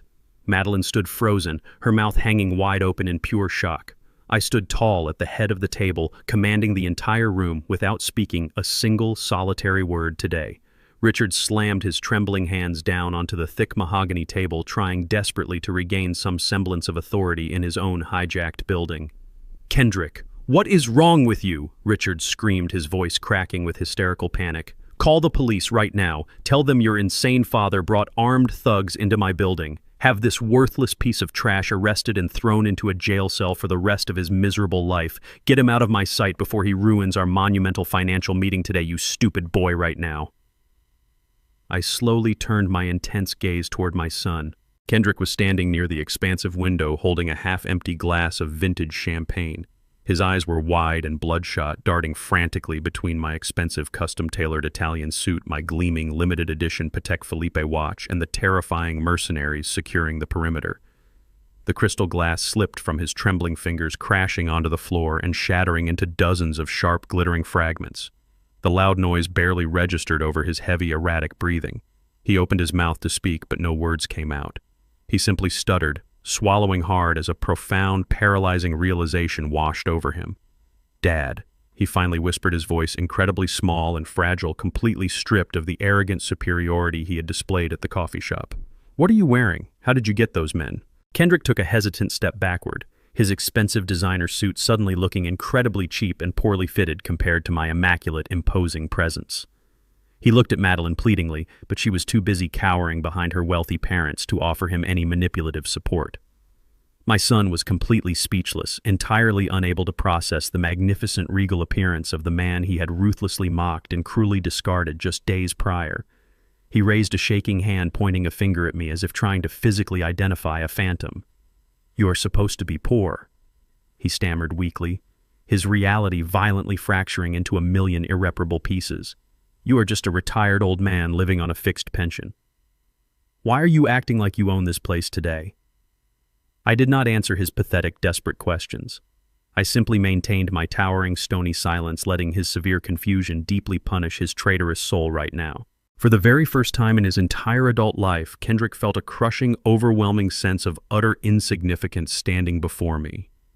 He had spent years running away from his heritage, desperately chasing the superficial approval of arrogant white billionaires because he firmly believed I represented absolute failure. He traded his profound loyalty and his own father for a fake golden ticket into high society.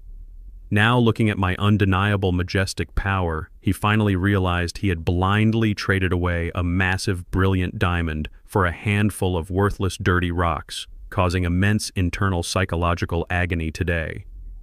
Before Kendrick could utter another pathetic, desperate question, Jonathan confidently stepped up beside me. My brilliant lead attorney moved with cold, calculated precision, carrying a sleek, heavy black leather briefcase. He dropped the briefcase squarely onto the center of the mahogany table, resulting in a loud, authoritative thud that silenced everyone in the room. Jonathan slowly unbuttoned his navy suit jacket and offered Richard a chilling, completely empty smile. "Greetings, Mr. Richard Kensington," Jonathan announced, his voice echoing with absolute lethality across the boardroom. "You requested an urgent physical meeting to beg for your corporate survival today. Allow me to formally introduce the man you summoned, This is Mr. Jerome, the sole chairman and exclusive chief executive officer of Apex Holdings, the man you deliberately insulted, the man you banned from your daughter's wedding, and the man you foolishly tried to buy off with a pathetic $10,000 check, officially owns every single thing you possess right now. The entire executive boardroom plunged into a suffocating, absolutely dead silence following Jonathan's earth-shattering introduction. The sheer weight of the revelation sucked the remaining oxygen right out of the massive glass room. Victoria Kensington's heavily Botoxed face turned as horrifically pale as a freshly embalmed corpse, her hands shaking violently at her sides. Madeline stood completely paralyzed, her jaw dropping wide open in an incredibly ungraceful display of profound shock and total disbelief. They stared at me with wide, terrified eyes, finally comprehending the lethal magnitude of the monster they had so carelessly awakened right now today. I did not look at any of them. My gaze remained entirely fixed on the center of the large mahogany table where Richard had previously laid out his desperate salvation. I calmly reached out and picked up the thick, neatly bound Vanguard land purchase contract. The heavy, glossy paper represented the exact foundation of their entire future survival.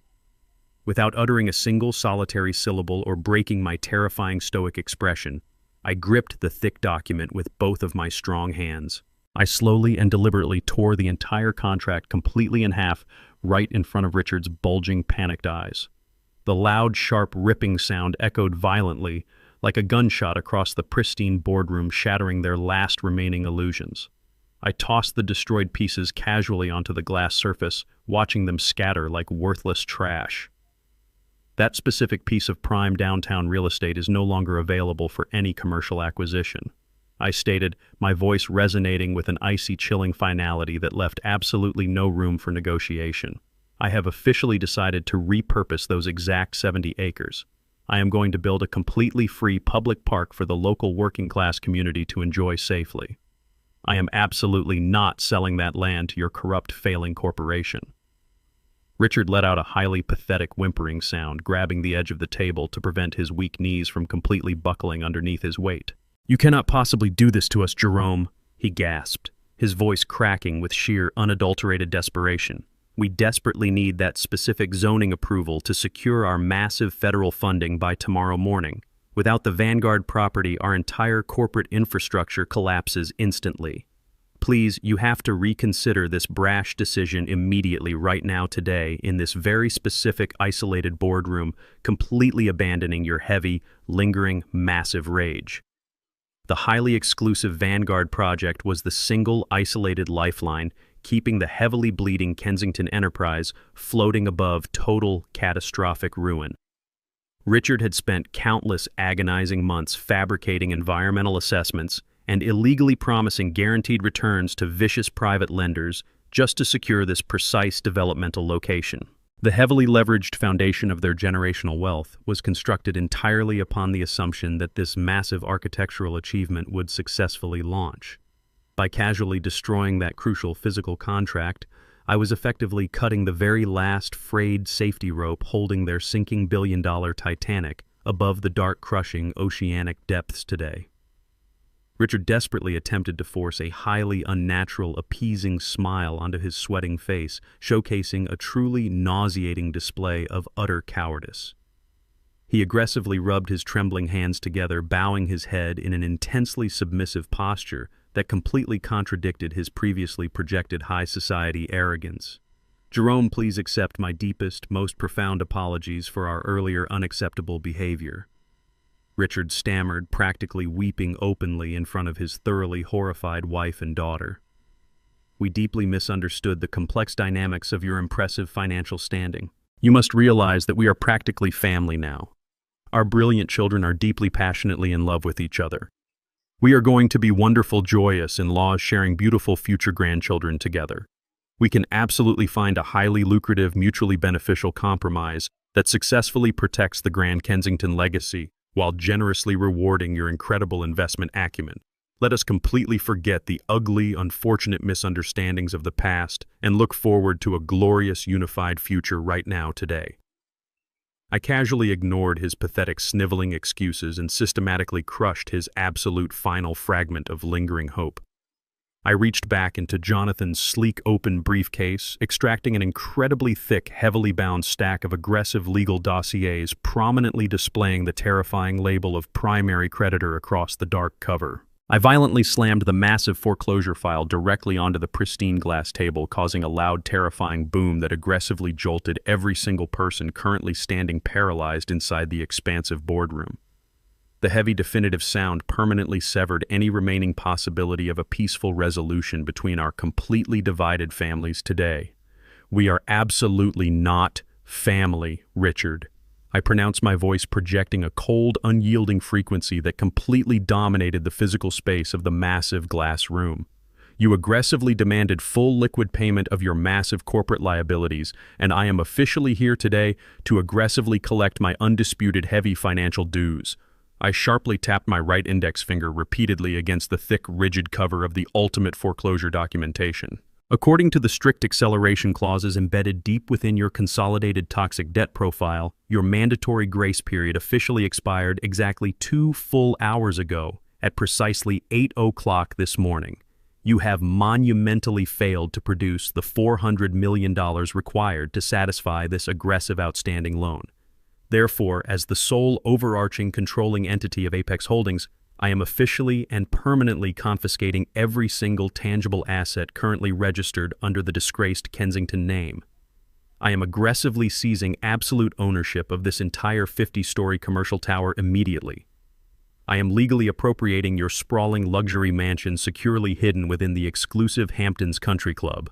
I am aggressively seizing your entire highly prized fleet of imported Italian supercars, effectively rendering your personal garage completely empty. Furthermore, my elite financial operators have already successfully triggered the immediate unyielding lockdown protocols restricting every single platinum credit card, personal checking account, and offshore trust fund you falsely believed were completely untouchable. You are completely, entirely, and irrevocably cut off from the global financial system right now. The vast generational wealth you weaponize to systematically oppress, manipulate, and violently humiliate hardworking, honest individuals like myself has been completely wiped from existence. You possess absolutely nothing but the expensive tailored garments currently resting upon your extremely sweaty, trembling backs in this very specific, catastrophic, intensely isolated moment today, right now, forever. The mighty Kensington dynasty was officially and unequivocally reduced to absolute nothingness within a single devastating morning. These inherently arrogant individuals had proudly spent their entire miserable existence violently stepping on the vulnerable backs of struggling minority communities, ruthlessly destroying countless innocent families to artificially elevate their fraudulent aristocratic status. Now they were suddenly violently shoved directly back into the exact same suffocating, horrific poverty they had so endlessly mocked and heavily despised. The impenetrable golden fortress they had aggressively defended for decades was successfully breached and permanently demolished, leaving them incredibly exposed and utterly defenseless today perfectly. Richard let out a highly agonizing, guttural groan, heavily clutching the left side of his tailored suit jacket as an intense shooting pain violently ripped through his rapidly palpitating chest. He dramatically stumbled forward weakly, grabbing the back of a luxury leather chair before fully collapsing backward onto the plush carpeted floor, completely overwhelmed by the horrific finality of his total financial destruction. Victoria let out a piercing, incredibly shrill shriek, throwing her heavily jeweled hands violently over her pale face as she aggressively dropped to her knees beside her hyperventilating husband, weeping hysterically like a deeply traumatized child. The legendary high-class sophistication they had so aggressively weaponized against my family had entirely evaporated, transforming them instantly into pathetic, broken creatures hopelessly writhing on the pristine glass floor. The unprecedented financial massacre was flawlessly complete, completely satisfying my deeply rooted craving for ultimate retribution. I stared coldly at their suffering, absolutely refusing to offer even a single microscopic drop of basic human sympathy today. Seeing her parents completely destroyed on the floor, Madeline instantly shifted her entire demeanor. She aggressively latched onto Kendrick's stiff arm, forcing large fake tears to cascade down her perfectly contoured cheeks. She desperately attempted to play the innocent, helpless victim, pretending she had absolutely no idea about her parents' massive financial crimes or their impending bankruptcy. She sobbed loudly, burying her face deeply against his tailored shoulder, hoping his blind, naive love would miraculously shield her from my unyielding wrath and provide a safe escape from this terrifying situation unfolding rapidly in the room right now, today. I did not waste a single solitary syllable arguing with her pathetic theatrical performance. Her fabricated tears were utterly useless against cold, hard, undeniable evidence. I calmly reached into the inner breast pocket of my custom Italian suit and retrieved the sleek digital audio recorder I had securely synchronized with the hidden microphone from their lavish engagement party. Without breaking eye contact with the shivering woman, I firmly pressed the play button and turned the volume to its absolute maximum setting. The crystal-clear audio recording instantly echoed across the expansive glass boardroom, completely overpowering her fake sobbing. Madeline's own cruel, arrogant voice filled the silent space, dripping with sheer venom and racial contempt. Once the luxury wedding is finalized and the corporate papers are irrevocably sealed, we will immediately kick that stupid black guy to the absolute curb, she sneered through the digital speaker. We will let him take the entire legal fall for the toxic soil fraud and rot in a maximum security federal prison cell while we keep all the development cash. He actually believes I really truly love him so much today. What a spectacular, gullible idiot standing helplessly in our absolute perfect trap right now today. The horrific recording continued to play, highlighting her wicked laughter and her father's arrogant agreement. Every single vile word she had spoken in secret was now completely exposed under the harsh fluorescent lights of the executive suite. I stood perfectly still, holding the small device like a lethal weapon, allowing her own vicious statements to aggressively dismantle her entire fragile defense. She had foolishly believed her malicious secrets were safe in the shadows, but I had forcefully dragged them into the blinding daylight to completely annihilate her deceptive character directly in front of her devoted fiancé today. The thick, deceptive mask of pure, innocent love Madeline had spent years carefully cultivating was now ruthlessly ripped away without a single ounce of mercy. She had meticulously manipulated my son, making him firmly believe he had found a genuine soulmate who looked completely past his race and working-class roots. She systematically isolated him from his true heritage, molding him into the perfect disposable asset for her family's corrupt corporate machinery. Now that beautiful golden illusion was violently destroyed, revealing the grotesque, calculating monster hiding directly beneath her expensive cosmetics and designer clothing every single day. Madeline instantly stopped her fake crying as the devastating audio recording finished playing. Her mouth snapped shut, and she slowly backed away from Kendrick, her face completely drained of all its vibrant color until she looked entirely ghost white. Her perfectly manicured hands trembled violently as they dropped away from his tailored suit jacket. The undeniable concrete proof of her malicious betrayal hung heavily in the tense boardroom air, leaving her with absolutely no plausible excuses or manipulative lies to hide behind anymore. She was completely trapped in a corner of her own making, entirely exposed as a vicious, predatory fraud. The atmosphere in the room shifted dramatically. All eyes naturally turned away from the sobbing billionaire parents on the floor and focused entirely on Kendrick. The young architect stood completely rigid in the center of the room, absorbing the sheer magnitude of the horrific truth that had just been aggressively forced upon him in this incredibly tense moment today. Kendrick stood absolutely stunned in the middle of the expensive boardroom, his eyes wide and severely bloodshot. He stared blankly at the beautiful woman he was preparing to marry in just a few short weeks. This was the exact same woman who had tearfully manipulated him into ignoring massive federal fraud just yesterday by falsely claiming she was carrying his unborn child. He looked directly at her trembling figure as if he were staring at a terrifying, unfamiliar stranger, completely unable to reconcile the sweet, loving fiancé he knew with the racist monster on the recording. The crushing, devastating realization hit Kendrick with the heavy, destructive force of a runaway freight train. He finally understood that he had aggressively rejected his own incredibly hardworking father, a man who had literally starved himself to provide for him just to serve as a disposable puppet for a family of highly toxic, venomous snakes. He had foolishly traded a lifetime of unconditional paternal devotion for a shallow, fake relationship built entirely upon racist manipulation and severe financial exploitation. The immense shame and agonizing regret aggressively boiled up from the very deepest pit of his stomach. A sudden, raw, animalistic roar of pure emotional agony violently erupted from his throat, echoing loudly across the entire glass floor of the penthouse suite. The intense sound was filled with years of misplaced frustration and the sudden terrifying clarity of his own monumental stupidity. Madeline desperately reached her shaking hands out toward him, attempting to utter a pathetic apology, but Kendrick violently recoiled from her touch as if she were made of burning acid. With a swift, aggressive motion, he forcefully shoved her away from him, throwing her violently backward. Madeline lost her delicate balance on her expensive high heels and crashed hard onto the cold, unforgiving glass floor, her designer dress tangling around her legs. She landed awkwardly right next to her heavily sobbing mother, completely stripped of her usual arrogant grace. Kendrick stood towering over her, his chest heaving rapidly as he looked down at the pathetic, wealthy family that had successfully brainwashed him for years. His absolute blind obedience was permanently broken, completely replaced by a ferocious, burning hatred for the people who had maliciously plotted to send him to a federal prison today without any mercy. This exact moment marked the absolute peak of his completely crumbling faith. Kendrick's entire meticulously constructed worldview shattered into millions of irreparable pieces right before his very eyes.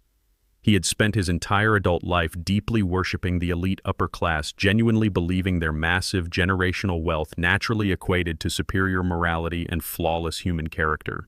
He had aggressively chased their fleeting validation while actively abandoning his own true identity. Now he was forcibly staring directly at their incredibly rotten core, finally understanding that their glamorous, shiny exterior hid nothing but pure, unadulterated evil and profound moral bankruptcy. Madeline let out a loud, dramatic wail, aggressively crawling across the polished glass floor to fiercely grab hold of Kendrick's tailored pant leg. She sobbed hysterically, clinging to him with sheer pathetic desperation, loudly begging him to listen to her fabricated excuses and completely ignore the concrete audio evidence. But Kendrick was entirely numb to her toxic manipulations now. He aggressively kicked his leg free, forcing her to release her desperate grip and leaving her sobbing miserably on the ground. The pristine, unified front of the elite Kensington family was now completely and irrevocably shattered. Richard yelled at Madeline, blaming her careless mouth for exposing their criminal plans, while Victoria screamed back at Richard for failing to secure the Vanguard project in the first place. The once proud and untouchable aristocrats immediately began to viciously tear each other apart like starving wild animals turning on their own kin in a desperate, completely futile attempt to survive this total, absolute annihilation today. Richard Kensington was no longer a sophisticated billionaire, but a cornered, rabid dog frothing at the mouth. He violently shoved his weeping wife aside and lunged toward his expensive leather briefcase, kicking a shattered crystal glass out of his path. His hands were shaking frantically as he ripped open the top compartment and pulled out a thick manila folder, clutching it against his chest like a final pathetic shield. He yanked out a highly sensitive legal document and aggressively thrust it directly toward my face, his eyes burning with a chaotic, psychotic desperation right now in this room today. Do not think for one single second that you have completely won this war, you arrogant old fool. Richard spat, his voice echoing with absolute venom. He wildly slapped the paper heavily against the glass table, pointing a trembling, aggressive finger at the bottom of the printed page. You aggressively pushed me into total bankruptcy today, and I swear to God I will immediately hand this original document straight over to the federal authorities. Take a very close and careful look at this specific legal paperwork now, Jerome. That is the final environmental assessment report for the contaminated Vanguard project, and that is your precious son's official signature authorizing the entire massive fraud. If my magnificent empire burns to the ground today, I am dragging your stupid, gullible boy directly into the blazing inferno with me. Kendrick will be formally indicted for severe corporate conspiracy and environmental sabotage. He will serve a minimum of 10 brutal years in a maximum security federal penitentiary surrounded by violent criminals. Richard let out a harsh, breathless laugh, his face twisted into a grotesque mask of pure, unadulterated malice. You may control the massive debt portfolio, but I control the definitive criminal evidence. We can call off this ridiculous hostile takeover right now and walk away as equal partners, or I will absolutely destroy your only child's entire future with a single phone call. You came here to aggressively ruin my pristine legacy, but I hold the absolute power to throw your own flesh and blood behind cold iron bars. What is your final absolute choice, Jerome? Are you truly and completely willing to violently sacrifice your only son's entire freedom just to selfishly satisfy your pathetic personal vendetta against my wealthy elite family right now in this specific room today? This horrific threat perfectly showcased the despicable parasitic nature of the ultra-wealthy elite. They operated with a sickening fundamental belief that their opulent lives were infinitely more valuable than anyone else. When their fraudulent castles inevitably collapsed, they never accepted personal accountability or faced the consequences with basic human dignity. Instead, they ruthlessly grabbed onto the nearest innocent bystander, desperately trying to drag someone else down to absorb their massive, catastrophic impact. They were completely willing to drown the entire surrounding world just to secure one more single pathetic breath of air for their miserable selves today. Kendrick gasped loudly, stumbling backward against the glass wall, completely paralyzed by the terrifying realization that his future father-in-law was actively weaponizing him as a disposable human shield. He looked at me with wide, desperate eyes, silently begging for salvation from the devastating trap he had blindly walked into. But I did not exhibit a single ounce of panic or fear. My heart rate remained perfectly steady. I slowly raised my left arm smoothly, adjusting my tailored jacket sleeve, and casually glanced down at the gleaming dial of my exclusive Patek Philippe wristwatch. I looked back up at Richard's sweating face and offered him a chillingly empty smile that completely froze the blood in his veins. "Is that so?" I asked, my tone dropping to a lethal, quiet frequency that commanded absolute authority. "Go ahead and try, Richard. Make the definitive phone call right now today, Richard. Let us see exactly who gets securely locked firmly behind cold iron bars right now today." Before Richard could even reach for his phone, a heavy, thunderous sound erupted from the long marble hallway outside the executive suite. The distinctive rhythmic pounding of heavy tactical boots violently shook the floorboards. The shattered oak doors were forcefully kicked open all the way, and a massive squad of heavily armed federal agents aggressively swarmed into the room. They wore dark tactical gear with the bold, bright yellow letters of the FBI and the SEC prominently displayed across their chests. They instantly fanned out, pointing their heavy weapons and completely securing the entire perimeter right now today. Richard dropped the forged document, completely stunned, as the heavily armed federal agents aggressively surrounded his mahogany table. Jonathan confidently stepped forward, opening his sleek black briefcase and extracting a highly detailed digital forensic report. He slapped the undeniable concrete evidence directly onto the glass surface right next to Richard's trembling hands. "You are not blackmailing anyone today, Richard," Jonathan stated, his voice ringing with absolute legal authority. "This comprehensive cybersecurity dossier contains the exact digital footprints, network logs, and IP addresses extracted directly from your private executive servers. We have irrefutable technological proof that neither Kendrick nor any other architect signed that toxic environmental assessment. The forensic data confirms that you and your wife Victoria intentionally used the high-resolution corporate scanner in your private office to digitally lift his signature from an unrelated innocent design contract. You deliberately superimposed his stolen signature onto the fraudulent federal forms yourself." A stern-looking senior FBI agent stepped forward, brandishing a pair of heavy steel handcuffs. "Richard Kensington and Victoria Kensington," the agent announced in a loud, booming voice, "you are both officially under arrest for massive federal financial fraud, severe environmental sabotage, aggravated identity theft, and complex corporate racketeering. You have the absolute right to remain completely silent. Anything you say can and will be aggressively used against you in a federal court of law." Jonathan looked down at the weeping billionaires with profound disgust. "Your pathetic attempt to frame an innocent man has only added severe obstruction of justice to your long list of federal crimes," Jonathan concluded coldly. "You are absolutely facing a miserable lifetime behind bars without any single possibility of parole. There are absolutely no legal loopholes or high-priced attorneys capable of saving your incredibly corrupt failing empire right now today." This dramatic, massive federal raid marked the incredibly humiliating and highly public conclusion of a multi-billion-dollar empire that had been built entirely upon ruthless deception and aggressive financial exploitation. The Kensington dynasty had operated for decades under the false pretense of aristocratic superiority, violently crushing small businesses and ruining countless working-class families to artificially inflate their elite status. Their untouchable golden facade was completely shattered, permanently exposing them as nothing more than sophisticated common thieves who had carelessly played a highly dangerous game of corporate roulette and had ultimately lost absolutely everything right now today. The federal agents aggressively grabbed Richard and Victoria, roughly forcing their trembling arms securely behind their backs. The sharp metallic click of the heavy steel handcuffs locking tightly into place echoed with a beautiful, satisfying finality across the massive boardroom. Victoria wailed hysterically, her expensive designer makeup running down her pale face in thick, ugly black streaks as she was forcefully marched toward the shattered doorway. Richard violently thrashed against the strong, tactical agents, screaming incomprehensible curses and desperately pleading for mercy that simply did not exist. They were completely stripped of their dignity, wealth, and absolute power, aggressively dragged out of their own luxurious penthouse suite like common, filthy street criminals. The chaotic sounds of their pathetic screaming faded down the long hallway, leaving the once mighty, prestigious Kensington Corporation completely and utterly obliterated.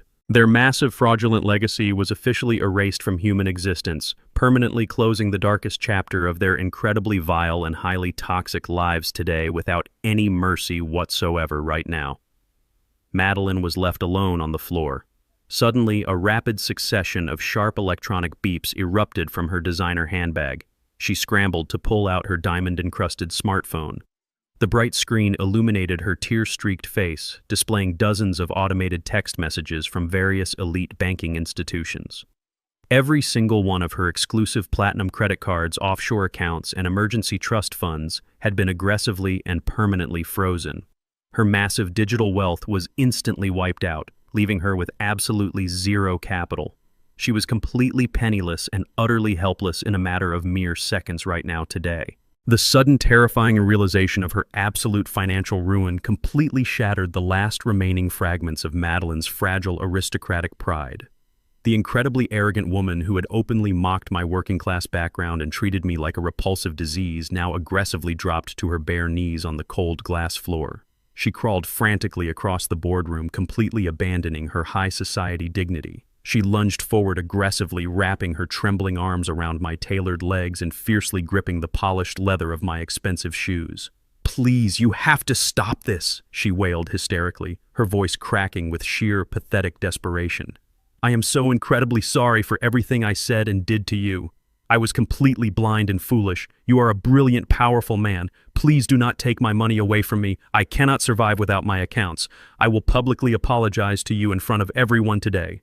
I will eagerly sign any restrictive legal document you put in front of me right now. Just please reactivate my offshore trust funds. I have never worked a single hard day in my entire life, and I absolutely cannot start now. You are family dad. You have to protect me from this horrible nightmare." She deliberately used the word dad, hoping to manipulate my paternal instincts. She looked up at me with wide, terrified eyes, mascara running down her cheeks, completely desperate to secure a new source of endless funding now that her biological parents were securely heading to a maximum security federal penitentiary. It was a truly pathetic and deeply sickening display of pure, unadulterated greed, masquerading as genuine, sincere remorse in this very specific boardroom right now today. This grotesque theatrical performance perfectly exposed the incredibly disgusting hypocrisy of inherently greedy individuals when abruptly confronted with the terrifying prospect of absolute poverty. They possess absolutely no genuine moral compass or basic human loyalty. Their perceived affection is entirely transactional, securely tied to whoever holds the heaviest purse strings. The moment their opulent lifestyle is threatened, they will eagerly abandon their fierce arrogance and gladly grovel in the dirt, instantly transforming into sniveling, subservient beggars willing to completely sell their own souls just to maintain their luxurious, comfortable existence right now today without any hesitation. I did not feel a single microscopic drop of sympathy for the weeping parasite clinging desperately to my feet. I maintained a rigid, towering posture and stared down at her with eyes as cold as Arctic ice. With a sharp, aggressive, and calculated motion, I forcefully kicked my leg back completely, breaking her pathetic, desperate grip and sending her sprawling awkwardly across the boardroom floor. "You once stood in a restaurant lobby and audibly complained that my mere presence was polluting your pristine environment," I stated, my voice radiating a lethal, quiet authority. You openly mocked my faded suit and you severely complained that my scuffed shoes were tracking filthy mud onto your precious imported rugs. Do not ever dare to touch my custom $3,000 alligator leather shoes with your incredibly toxic and deeply filthy hands ever again. You are absolutely nothing to me, Madeline. You are entirely erased. My security guards immediately stepped forward, grabbing her aggressively by the arms right now today. The towering security personnel forcefully hauled the screaming and kicking Madeline out of the shattered boardroom doors, dragging her relentlessly down the long marble hallway until her hysterical wails completely faded into absolute nothingness. The massive glass executive suite was suddenly incredibly quiet, leaving only the heavy, erratic breathing of my own flesh and blood. Kendrick stood completely alone amidst the total wreckage of the billionaire dynasty he had foolishly worshipped. The room was cleared of all federal agents and weeping socialites, leaving just the two of us perfectly isolated in the devastating aftermath right now today. Kendrick slowly turned his bloodshot eyes toward me. His immaculate tailored suit felt completely out of place against his heavily defeated and thoroughly crushed demeanor. He took a hesitant, staggering step forward, his legs trembling so violently he could barely support his own body weight. He closed the physical distance between us and aggressively collapsed directly onto his knees, crashing hard onto the glass floor right where Madeline had been groveling just moments prior. Dad, he sobbed, his voice breaking into 1,000 fractured pieces. I am so incredibly sorry, Lee. I was completely blind and monumentally stupid. I let them manipulate my mind and I aggressively turned my back on the greatest father in the world. I allowed my toxic ambition to completely cloud my judgment. Please, Dad, you have to completely forgive me for my horrible actions. I see the truth now. I see what they really are, and I see who you really are. You saved me from federal prison today. You protected me when I absolutely did not deserve it. I promise I will never ever disrespect you again. I will work directly by your side at Apex Holdings. We can run this massive empire together as a unified family just like it was always meant to be. I will be the loyal, devoted son you always wanted me to be. Please, just tell me we can go back to normal and completely forget this horrible nightmare ever happened. I am ready to step up and take my rightful place by your side. He wept openly, looking up at me with desperate, swollen eyes, fully expecting a warm paternal embrace to miraculously wash away his massive, unforgivable sins in this room right now today. His tearful, desperate plea perfectly highlighted a profoundly toxic and entirely delusional mindset. Kendrick foolishly harbored the massive, arrogant illusion that after the horrific truth was violently exposed and the villains were properly punished, everything would seamlessly return to a comfortable baseline. He genuinely believed that because I possessed this massive, unimaginable wealth, he would automatically and effortlessly assume the highly coveted role of the billionaire crown prince. He falsely assumed that my unconditional paternal love would automatically grant him an unearned shortcut to supreme corporate power, effectively bypassing any real personal accountability for his profound betrayals today. I did not bend down to offer him a comforting embrace. I did not place a warm, forgiving hand upon his shaking shoulder. I simply stood incredibly still, looking down at my kneeling son from a towering, insurmountable height. My deep brown eyes held absolutely no easy forgiveness or gentle parental warmth. Instead, they radiated the absolute strictness and terrifying severity of an unyielding, merciless king, completely evaluating a highly treasonous subject. The suffocating silence stretched agonizingly between us, forcing Kendrick to slowly realize that his tearful apologies were simply not enough to instantly repair the massive structural damage he had caused. He had foolishly expected a joyful cinematic reunion, but he was rapidly discovering that actions carry incredibly heavy, permanent consequences. My massive financial empire was not a simple consolation prize for a disloyal son who only returned when his fraudulent alternatives were aggressively destroyed. The true punishment for his profound ignorance was only just beginning right now in this exact moment today. I did not reach down to wrap my arms around my crying son in some grand, melodramatic, cinematic reunion. There was no warm embrace waiting for him at the end of his treacherous journey. Instead, I deliberately took a slow, calculated step backward, putting a harsh, physical distance between my polished leather shoes and his trembling knees. The cold glass floor reflected his pathetic posture, amplifying his utter desperation. He looked up at me with tear-filled eyes, completely expecting a fatherly pardon, that I was absolutely determined never to grant him right now. You are deeply mistaken if you believe your tearful apologies will magically secure your comfortable future within my organization, Kendrick. I stated, my voice cutting through the heavy silence of the boardroom like a sharpened steel blade. As the new sole owner and primary controlling entity of this entire corporate structure, my very first executive action is the immediate and permanent dissolution of the Kensington Architecture Department. Your specific division is officially terminated effectively immediately right now. Kendrick gasped loudly, clutching his chest as if he had been physically struck by a heavy, blunt object. But Dad, he choked out, his face turning pale.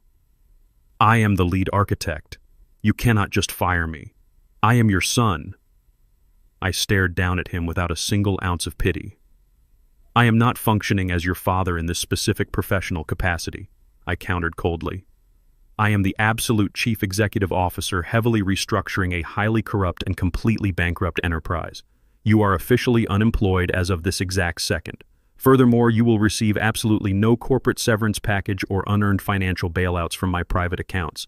The immense credit card debt you foolishly accumulated buying imported designer bags, luxury sports cars, and ridiculously expensive diamond jewelry for that vicious, racist woman is now entirely your own personal burden to carry. You eagerly financed her opulent lifestyle to buy your way into their toxic family, and you will now face the crushing weight of those aggressive financial liabilities completely alone.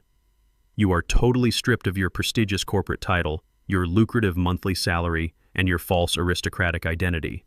You have absolutely nothing left but the expensive tailored suit you are currently wearing right now in this incredibly lonely, miserable boardroom, standing right here, entirely alone right now today. True paternal love does not involve mindlessly shielding a grown man from the devastating consequences of his own terribly selfish actions. I firmly believe that constantly rescuing Kendrick from his profound mistakes would only permanently stunt his crucial personal growth.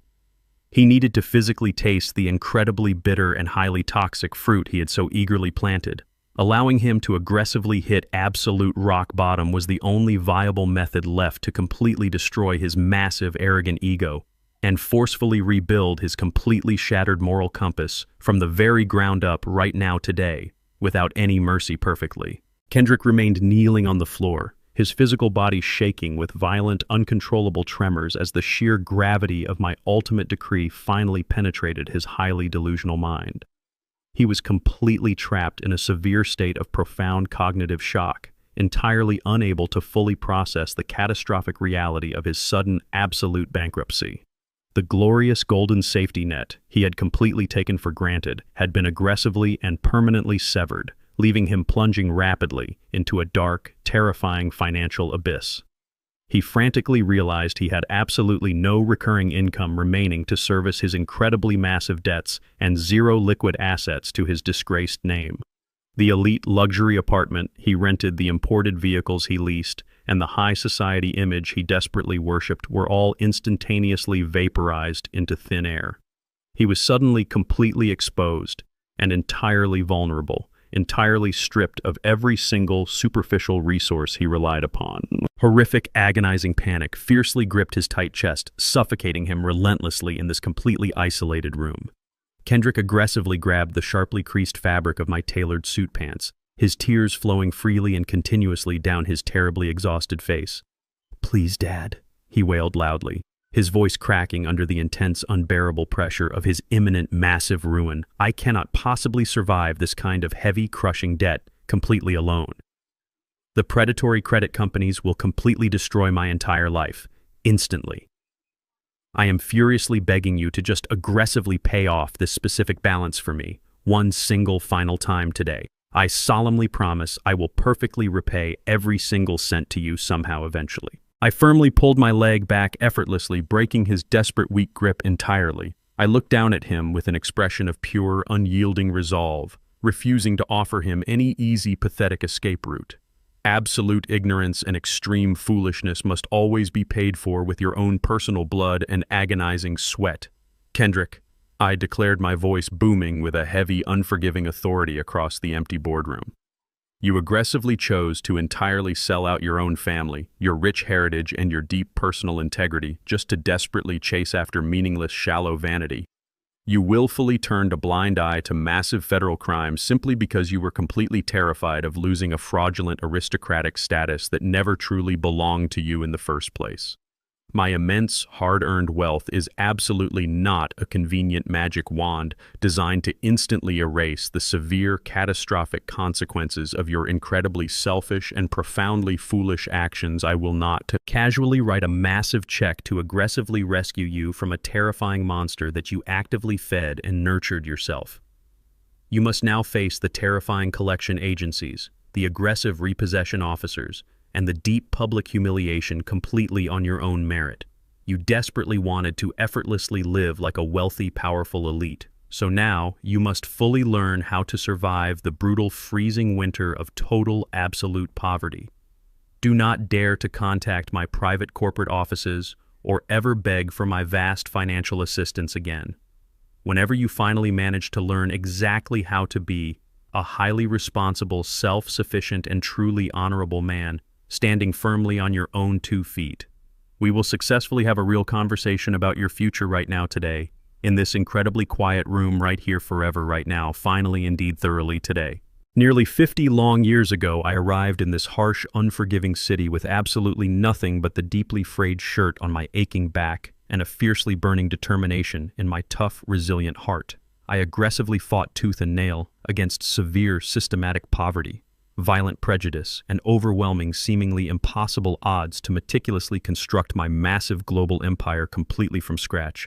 I desperately needed Kendrick to directly inherit that exact same fierce internal fortitude and relentless survival instinct to ensure he could successfully weather any massive, catastrophic storm that life inevitably threw his way right now today, perfectly. I sharply turned my broad back on my weeping son, entirely severing our direct physical connection without displaying a single ounce of lingering hesitation. Jonathan and my heavily armed private security personnel immediately formed a tight protective formation, seamlessly escorting me toward the shattered exit of the massive boardroom. My polished alligator leather shoes tapped rhythmically against the pristine glass floor, loudly echoing a stark, definitive finality that completely suffocated the tense atmosphere. We aggressively stepped out into the long, expansive marble hallway, completely ignoring the surrounding corporate chaos that we had violently unleashed upon the entire corrupt building. The heavy broken oak double doors slowly swung completely shut behind us, firmly sealing Kendrick entirely alone inside the terrifying, devastating wreckage of his completely shattered elite illusions. He was left aggressively kneeling amidst the sharp broken glass of a totally ruined billionaire. Dynasty completely abandoned by his wealthy, deceitful fiancée's family and fiercely rejected by the incredibly powerful father he had so foolishly betrayed today. The very next morning, every major national news network across the United States aggressively broadcasted the monumental, catastrophic collapse of the once mighty Kensington Group across their bright, flashing screens. Prominent financial anchors spoke in hushed, shocked tones as they completely detailed the sudden, unprecedented federal raid that violently brought down the untouchable billionaire dynasty overnight. Bold red news tickers scrolled endlessly across the bottom of the screens, announcing the immediate total liquidation of their massive real estate portfolio and the freezing of all their personal assets, bringing their elite reign to a sudden, devastating halt right now today. Exactly 3 months after the dramatic federal raid inside that shattered glass boardroom, the highly publicized criminal trial of Richard and Victoria Kensington officially reached its inevitable, brutal conclusion inside a packed federal courthouse. The aggressive prosecuting attorneys presented an absolutely overwhelming mountain of concrete, undeniable digital evidence meticulously compiled by my elite financial operatives and federal investigators. They methodically laid out the massive, intricate web of severe corporate racketeering, environmental sabotage, aggravated identity theft, and complex international money laundering schemes the couple had utilized to artificially inflate their crumbling empire for over a decade. Richard sat slouched at the defense table, his face completely devoid of its former supreme arrogant confidence, violently trembling as the stern federal judge firmly slammed his heavy wooden gavel down onto the sounding block. The judge delivered a blistering, deeply condemning speech, detailing their profound lack of basic human morality and their vicious, predatory business practices that actively targeted vulnerable working-class communities to steal their hard-earned assets. The final verdict was absolutely crushing and entirely merciless, leaving no room for any high-priced legal appeals or corrupt political interventions. Richard and Victoria Kensington were both formally convicted on all 75 federal felony charges and officially sentenced to serve 20 consecutive years in a maximum security federal penitentiary completely without the possibility of parole. They were aggressively denied bail and ordered to instantly begin serving their lengthy, brutal sentences right away. Their high society friends immediately completely abandoned them, entirely, erasing their names from every single exclusive country club roster and elite charity board across the entire eastern seaboard, leaving them absolutely isolated, broken, and utterly defenseless against the strict, harsh realities of the terrifying federal criminal justice system right now in this very specific, isolated, lonely moment today. This massive, highly public judicial punishment was the exact perfect retribution for incredibly greedy individuals who had spent their entire privileged lives recklessly using their inherited financial power to violently crush poor, struggling families beneath their polished designer shoes. They possessed a sickening, fundamental belief that their exorbitant wealth effectively placed them completely above the basic laws of human decency and ordinary societal rules. They ruthlessly destroyed countless innocent lives to maintain their fake, glamorous facade, never once pausing to consider the devastating collateral damage their extreme, selfish actions caused to the vulnerable working-class communities around them. The massive, heavy wooden doors of the federal courthouse swung wide open, revealing a chaotic, aggressive sea of flashing camera lights and shouting investigative journalists eagerly waiting outside. Richard and Victoria Kensington were forcefully marched down the concrete front steps, no longer wearing their custom-tailored Italian suits and expensive designer dresses. They were now humiliatingly dressed in bright, highly visible orange prison jumpsuits, their hands and ankles firmly secured with thick, heavy steel chains clinking loudly with every single defeated step they took. The incredibly wealthy billionaires desperately tried to hide their pale, crying faces from the aggressive media cameras, but the ruthless reporters aggressively mocked their spectacular downfall, shouting pointed questions about their profound, absolute ruin. They were forcefully shoved into the back of a heavily armored, dark federal transport van, completely stripped of their dignity, identity, and unearned power, permanently trading their lavish penthouse suite for a tiny, cold concrete prison cell for the rest of their miserable natural lives right now. Exactly 4 months later, I was sitting quietly in my underground command center reviewing global financial acquisition reports when a highly encrypted message arrived from my private security detail. The notification contained a single high-resolution photograph taken discreetly from inside a remarkably cheap, incredibly run-down suburban diner located entirely on the miserable, poverty-stricken outskirts of the city. The digital image captured a stark, depressing reality that perfectly illustrated the ultimate devastating consequences of absolute, unadulterated greed and profound moral bankruptcy, violently colliding with the harsh, unforgiving real world, leaving absolutely nothing but pure, unadulterated misery. Today, I expanded the digital photograph on my massive central monitor to closely examine the highly depressing scene completely unfolding inside the incredibly filthy, greasy roadside diner. There, standing rigidly near a completely overflowing garbage can, was Madeline Kensington, entirely stripped of her former glorious high society, aristocratic glamour, and profound extreme arrogance. She was wearing a highly unflattering, aggressively stained brown polyester waitress uniform, completely covered in dark grease spots and dried, cheap ketchup stains. Her once perfectly manicured soft hands were now heavily calloused, dry, and aggressively wrapped in cheap white medical tape from washing harsh chemical dishes for minimum wage. Her shiny, expensive designer makeup was entirely gone, permanently replaced by deep, dark, exhausted bags under her red, severely bloodshot eyes. She was aggressively sweeping up a massive pile of shattered cheap ceramic plates she had carelessly dropped onto the sticky linoleum floor. Standing directly over her was a large, deeply sweating, aggressive diner manager furiously pointing a thick, greasy finger directly in her pale, terrified face.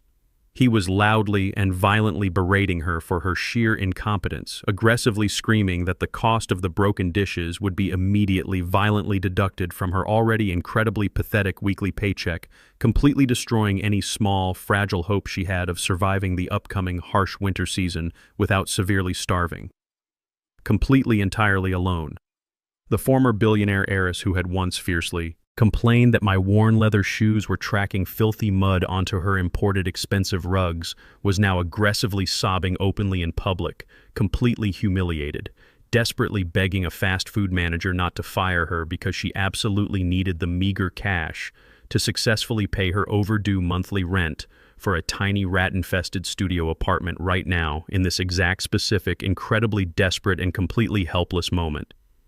This horrific physical and emotional degradation was the most beautiful, perfectly balanced display of instant karmic justice I had ever witnessed in my entire long life. Madeline had actively spent her entire privileged existence violently looking down upon the working class, completely treating poor struggling individuals like highly repulsive invisible insects, entirely unworthy of basic human compassion. She had maliciously weaponized her inherited wealth to cruelly manipulate and fiercely destroy anyone who stood in her way, completely failing to realize that her profound, disgusting arrogance would eventually forcefully drag her down into the exact same miserable, impoverished hell. I sat comfortably in my expensive leather chair, quietly staring at the incredibly pathetic image of the crying, completely broken woman on my glowing computer screen. I did not feel a single microscopic ounce of basic human sympathy or lingering pity for her severe aggressive suffering. She was simply forcefully reaping the exact highly toxic harvest she had so eagerly and maliciously planted throughout her entire miserable empty life. With a slow, highly deliberate, and incredibly calm motion, I firmly pressed the delete key on my secure encrypted keyboard, instantly wiping the digital photograph completely from my private servers forever.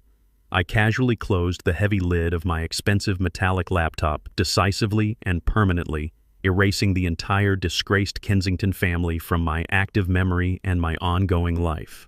They were now absolutely nothing more than a highly insignificant speck of dust violently swept away by the massive, unstoppable forces of my incredibly powerful, overarching financial empire right now in this quiet room today. Perfectly. Forever. Exactly 6 months passed since the dramatic total collapse of the Kensington Empire.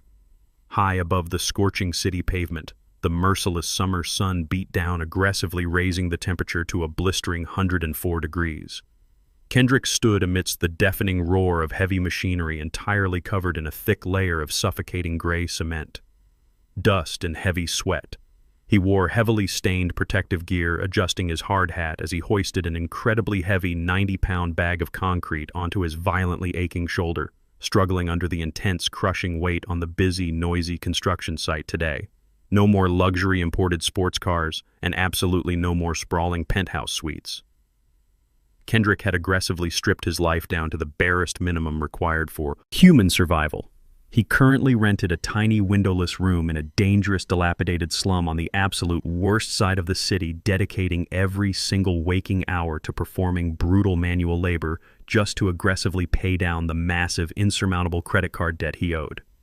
As the loud noon whistle blared across the active site, signaling a brief lunch break, a group of rough, heavily tattooed construction workers approached him, wiping sweat from their brows. "Hey, Kendrick!" one of the older foremen shouted, clapping him roughly on the back. "A few of us are heading down to the local dive bar to throw back some cold beers and place a few bets on the afternoon horse races. You have been working like a demon all week long. Why do you not come along and blow off some steam with us today?" Kendrick gently lowered a massive wooden beam to the ground and wiped his gritty forehead with a completely dirty rag.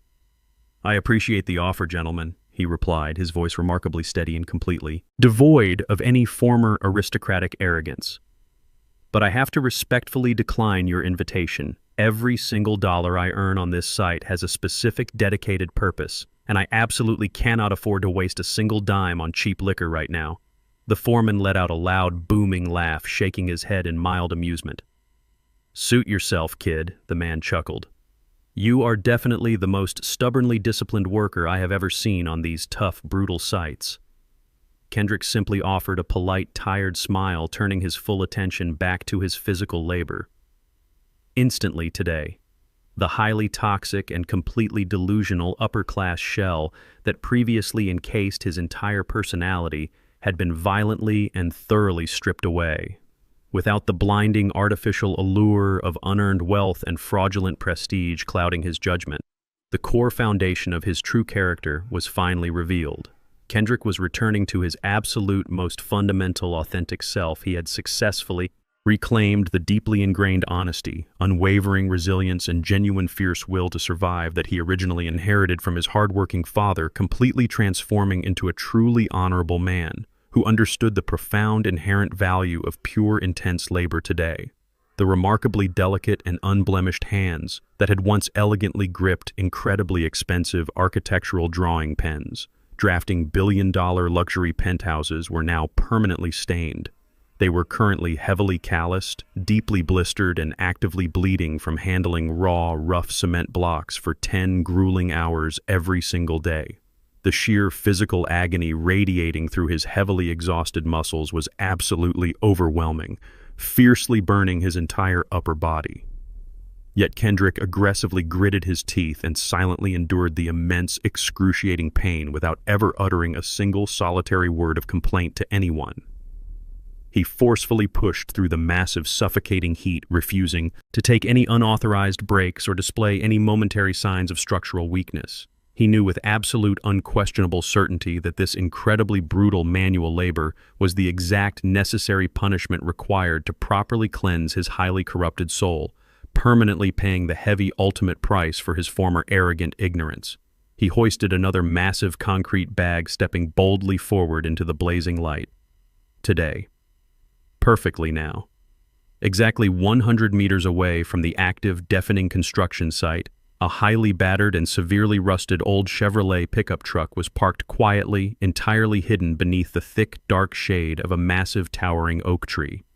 The heavily dented vehicle completely blended into the impoverished surroundings, appearing exactly like any other broken-down working-class automobile. However, sitting silently inside the suffocatingly hot, unventilated cabin was not an ordinary struggling laborer. I remained perfectly still, hiding securely behind the dark, heavily tinted glass windows, keeping a strictly covert observation over the entire dusty perimeter. Right now today, I sat completely motionless in the driver's seat, my aging eyes sharply focused on observing every single minute gesture my exhausted son made from across the vast distance. I had secretly monitored him for the past 6 consecutive months, silently tracking his brutal daily routine without ever once revealing my powerful presence. He had absolutely no idea that the incredibly wealthy billionaire he had previously begged for immediate financial salvation was currently sitting in a rusted truck merely a block away, watching his profound, painful transformation closely. Through the lens of my tactical binoculars, I suddenly noticed a very old, frail construction worker suddenly collapse onto a stack of wooden pallets, clutching his stomach in obvious severe pain. The blistering midday heat had completely overwhelmed the elderly man, leaving him dangerously dizzy and severely dehydrated. While the other rough laborers callously ignored the sick man and continued aggressively walking toward the loud dive bar, Kendrick immediately dropped his heavy equipment and sprinted rapidly across the dusty concrete slab. I watched intensely as my son carefully helped the older man sit upright, retrieving a clean bottle of cold water from his own personal cooler. Kendrick then reached into his dirty canvas bag and pulled out the single modest sandwich he had meticulously prepared for his own lunch. Without a single moment of hesitation or any calculated selfish reluctance, he gently placed his entire meal directly into the trembling hands of the sick elderly worker, sacrificing his own necessary sustenance completely. Kendrick sat patiently beside the old man, gently patting his stooped back and aggressively shielding him from the harsh burning sunlight, using his own broad shoulders, ensuring the stranger was entirely safe and fully recovered in that very specific, highly emotional moment right now, today, absolutely and perfectly. My profound, unconditional love for my only son had absolutely never extinguished or faded away, despite the incredibly harsh and violent manner in which I had completely banished him from my corporate presence. My intense, seemingly cruel rejection was merely a necessary protective shadow deliberately designed to forcefully burn away his toxic, blinding arrogance. I had patiently waited in absolute silence, actively hoping and deeply praying for the exact, specific moment his frozen heart would finally thaw. His dormant, inherent compassion had successfully awakened, proving that my extreme parenting methods had truly worked perfectly today.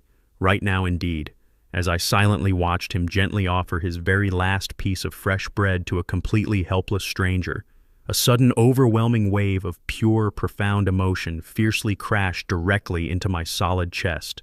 A single warm tear slowly broke free from my stern, rigid eye, cascading silently down my deeply wrinkled cheek to quietly splash against the dark, heavy fabric of my expensive tailored suit. It was the very first tear I had allowed myself to shed in many long, grueling years. This solitary tear was absolutely not born from any lingering sadness, agonizing regret, or heavy, lingering disappointment. It was a beautiful, powerful tear of immense, unadulterated paternal pride. My foolish, misguided boy was completely gone, entirely erased by the harsh, burning fires of absolute manual labor and severe economic devastation. In his place, a truly honorable, selfless, and profoundly resilient man had successfully emerged from the dark, bitter ashes. My beloved son had finally grown up correctly and perfectly today, right now. The warm, golden hues of the late afternoon sunset slowly descended upon my old, familiar brick house, casting long, peaceful shadows across the quiet suburban street, right here today. I sat silently on the weathered stone bench, resting on my front porch, enjoying the very cool, fresh evening breeze. Suddenly, the loud rattling, sputtering engine of a severely rusted, beat-up pickup truck broke the tranquil silence. The heavy vehicle coughed and squealed loudly as it pulled up and parked directly in front of my cracked driveway, stopping completely under the large oak tree right now, perfectly indeed. The heavy metal door of the rusted truck creaked open, and Kendrick stepped out onto the pavement. He was wearing heavily stained work boots and a faded canvas jacket completely covered in thick layers of dried mud and gray cement dust. The pristine tailored Italian suits and the expensive imported cologne were entirely gone. The fierce, blinding arrogance that had previously dictated his every single movement had been completely washed away by months of intense, grueling labor. He did not strut with the fake manufactured confidence of a high society elite. Instead, he walked up my driveway with the slow, measured, and incredibly grounded steps of a truly mature man who understood the profound, heavy weight of genuine hard work. He stopped at the bottom of the porch steps, looking directly up at me. His face was visibly exhausted, marked by deep lines of extreme physical fatigue and severe economic struggle. Yet his brown eyes were remarkably clear and incredibly calm, completely devoid of the chaotic, desperate illusions that had previously blinded him. There was no lingering entitlement and absolutely no toxic resentment hiding behind his steady gaze. He was not looking at the incredibly wealthy billionaire CEO who had violently stripped away his entire luxurious lifestyle. He was simply looking at his father with a profound level of deep, respectful understanding. He stood incredibly tall, carrying the undeniable, quiet dignity of a man who had successfully survived total destruction and rebuilt his own shattered soul from the very ground up. We stared at each other in absolute silence, allowing the heavy, humid air to absorb the immense weight of our shared, complicated history, without uttering a single unnecessary word right now, today, in this specific moment, entirely, perfectly, completely indeed, right now, correctly here today. This exact same modest brick house was once the very source of his deepest, profound shame. It was the humble working-class origin he had desperately tried to permanently erase from his manufactured upper-class identity. He used to aggressively avoid driving his luxury sports cars down this simple street, fearing his wealthy elite friends might discover his true roots. But now, after experiencing the horrific, toxic betrayal of that fake, glamorous world, this quiet, unpretentious home was the absolute only safe haven his tired soul genuinely longed to return to today, right now, completely, perfectly, forever, indeed. I slowly stood up from the weathered stone bench, my tall, imposing frame casting a long, protective shadow across the wooden porch. I did not immediately reach out to him or offer any comforting paternal greeting. I kept my posture completely rigid and my expression entirely unreadable. My dark eyes locked fiercely onto his exhausted face, silently waiting to see exactly what he would do next. The heavy, stifling tension between us thickened aggressively, building up to the absolute ultimate breaking point. This was the ultimate definitive test of his entire transformative journey. Would he break down and beg for an unearned financial rescue, or would he finally stand his ground like a proper man? The heavy crickets chirped loudly in the fading evening light, amplifying the intense, suffocating pressure of this highly anticipated confrontation. Every single second stretched into an absolute eternity as I waited patiently for my son to make his final defining move right now today. Perfectly, indeed, completely beautifully here. Kendrick did not flinch under my intense, heavy gaze. He simply let out a long, tired breath and reached into a wrinkled plastic grocery bag he was holding in his calloused, blistered hand. He slowly pulled out 2 incredibly cheap standard cans of domestic beer. Without asking for any formal permission, he walked up the short concrete pathway and heavily slumped down onto the bottom wooden step of my front porch. He sat comfortably right next to my polished leather shoes, completely unbothered by his own dirt or my towering silent presence right now today, exactly perfectly indeed. He cracked open the first aluminum can with a sharp, loud pop and extended his deeply scarred, bruised hand, offering the cold, cheap beverage directly to me. I looked down at the simple domestic beer and then back at his completely exhausted face. "Dad." He began, his voice carrying a profound, genuine sincerity that struck me straight in the heart. "I am so incredibly sorry. I was an absolute fool, and I deeply disrespected everything you ever taught me. I was completely blinded by superficial garbage, and I actively betrayed the only real family I ever had." He did not follow his apology with a desperate plea for a financial bailout. He did not complain about his grueling minimum wage job, the massive crippling debts, or the severe physical agony he currently endured every single day on the hot construction site. He fully owned his massive, catastrophic mistakes, accepting absolute total responsibility for his own ruined life, without any pathetic excuses. "This cheap beer is certainly not as incredibly expensive or glamorous as that vintage imported champagne they poured at Le Ciel," he said, offering a small, genuine smile that reached his tired eyes. "But I bought this simple drink completely with my own hard-earned overtime pay today. Every single cent came directly from my own blood and sweat." He held the cold aluminum can up a little higher, offering a true olive branch built on deep, undeniable mutual respect. "Will you sit down and drink this with me, Dad?" He asked the simple, humble question, completely sealing his entire magnificent transformation perfectly right now today, in this incredibly quiet, peaceful, beautiful evening, as the sun finally set over our shared horizon, creating a perfect, beautiful, timeless memory forever. Indeed, right here, perfectly, entirely today. Looking into his honest eyes, my mind instantly flashed back 32 years to the incredibly terrifying, glorious morning he was born. Holding his tiny, fragile body in my large, rough hands, I had sworn a sacred, unbreakable oath to his late mother. I promised I would raise him to become a truly honorable, decent, and profoundly strong black man who could proudly stand on his own 2 feet. Through all the intense, brutal suffering and severe heartbreak, that sacred, solemn oath was finally completely, beautifully fulfilled right now today, in this very exact moment, perfectly, forever, indeed. I slowly sat down on the wooden steps right beside my dirty, exhausted son, bringing our shoulders close together. I reached out and firmly accepted the cheap aluminum can from his heavily calloused working hands. I raised my drink and lightly clinked it against his, producing a soft, satisfying metallic chime that perfectly echoed into the quiet suburban night. I took a long, slow sip of the inexpensive cold liquid, letting it wash down my throat. "It tastes absolutely delicious, son," I said, my deep voice incredibly warm and entirely full of immense, unconditional love.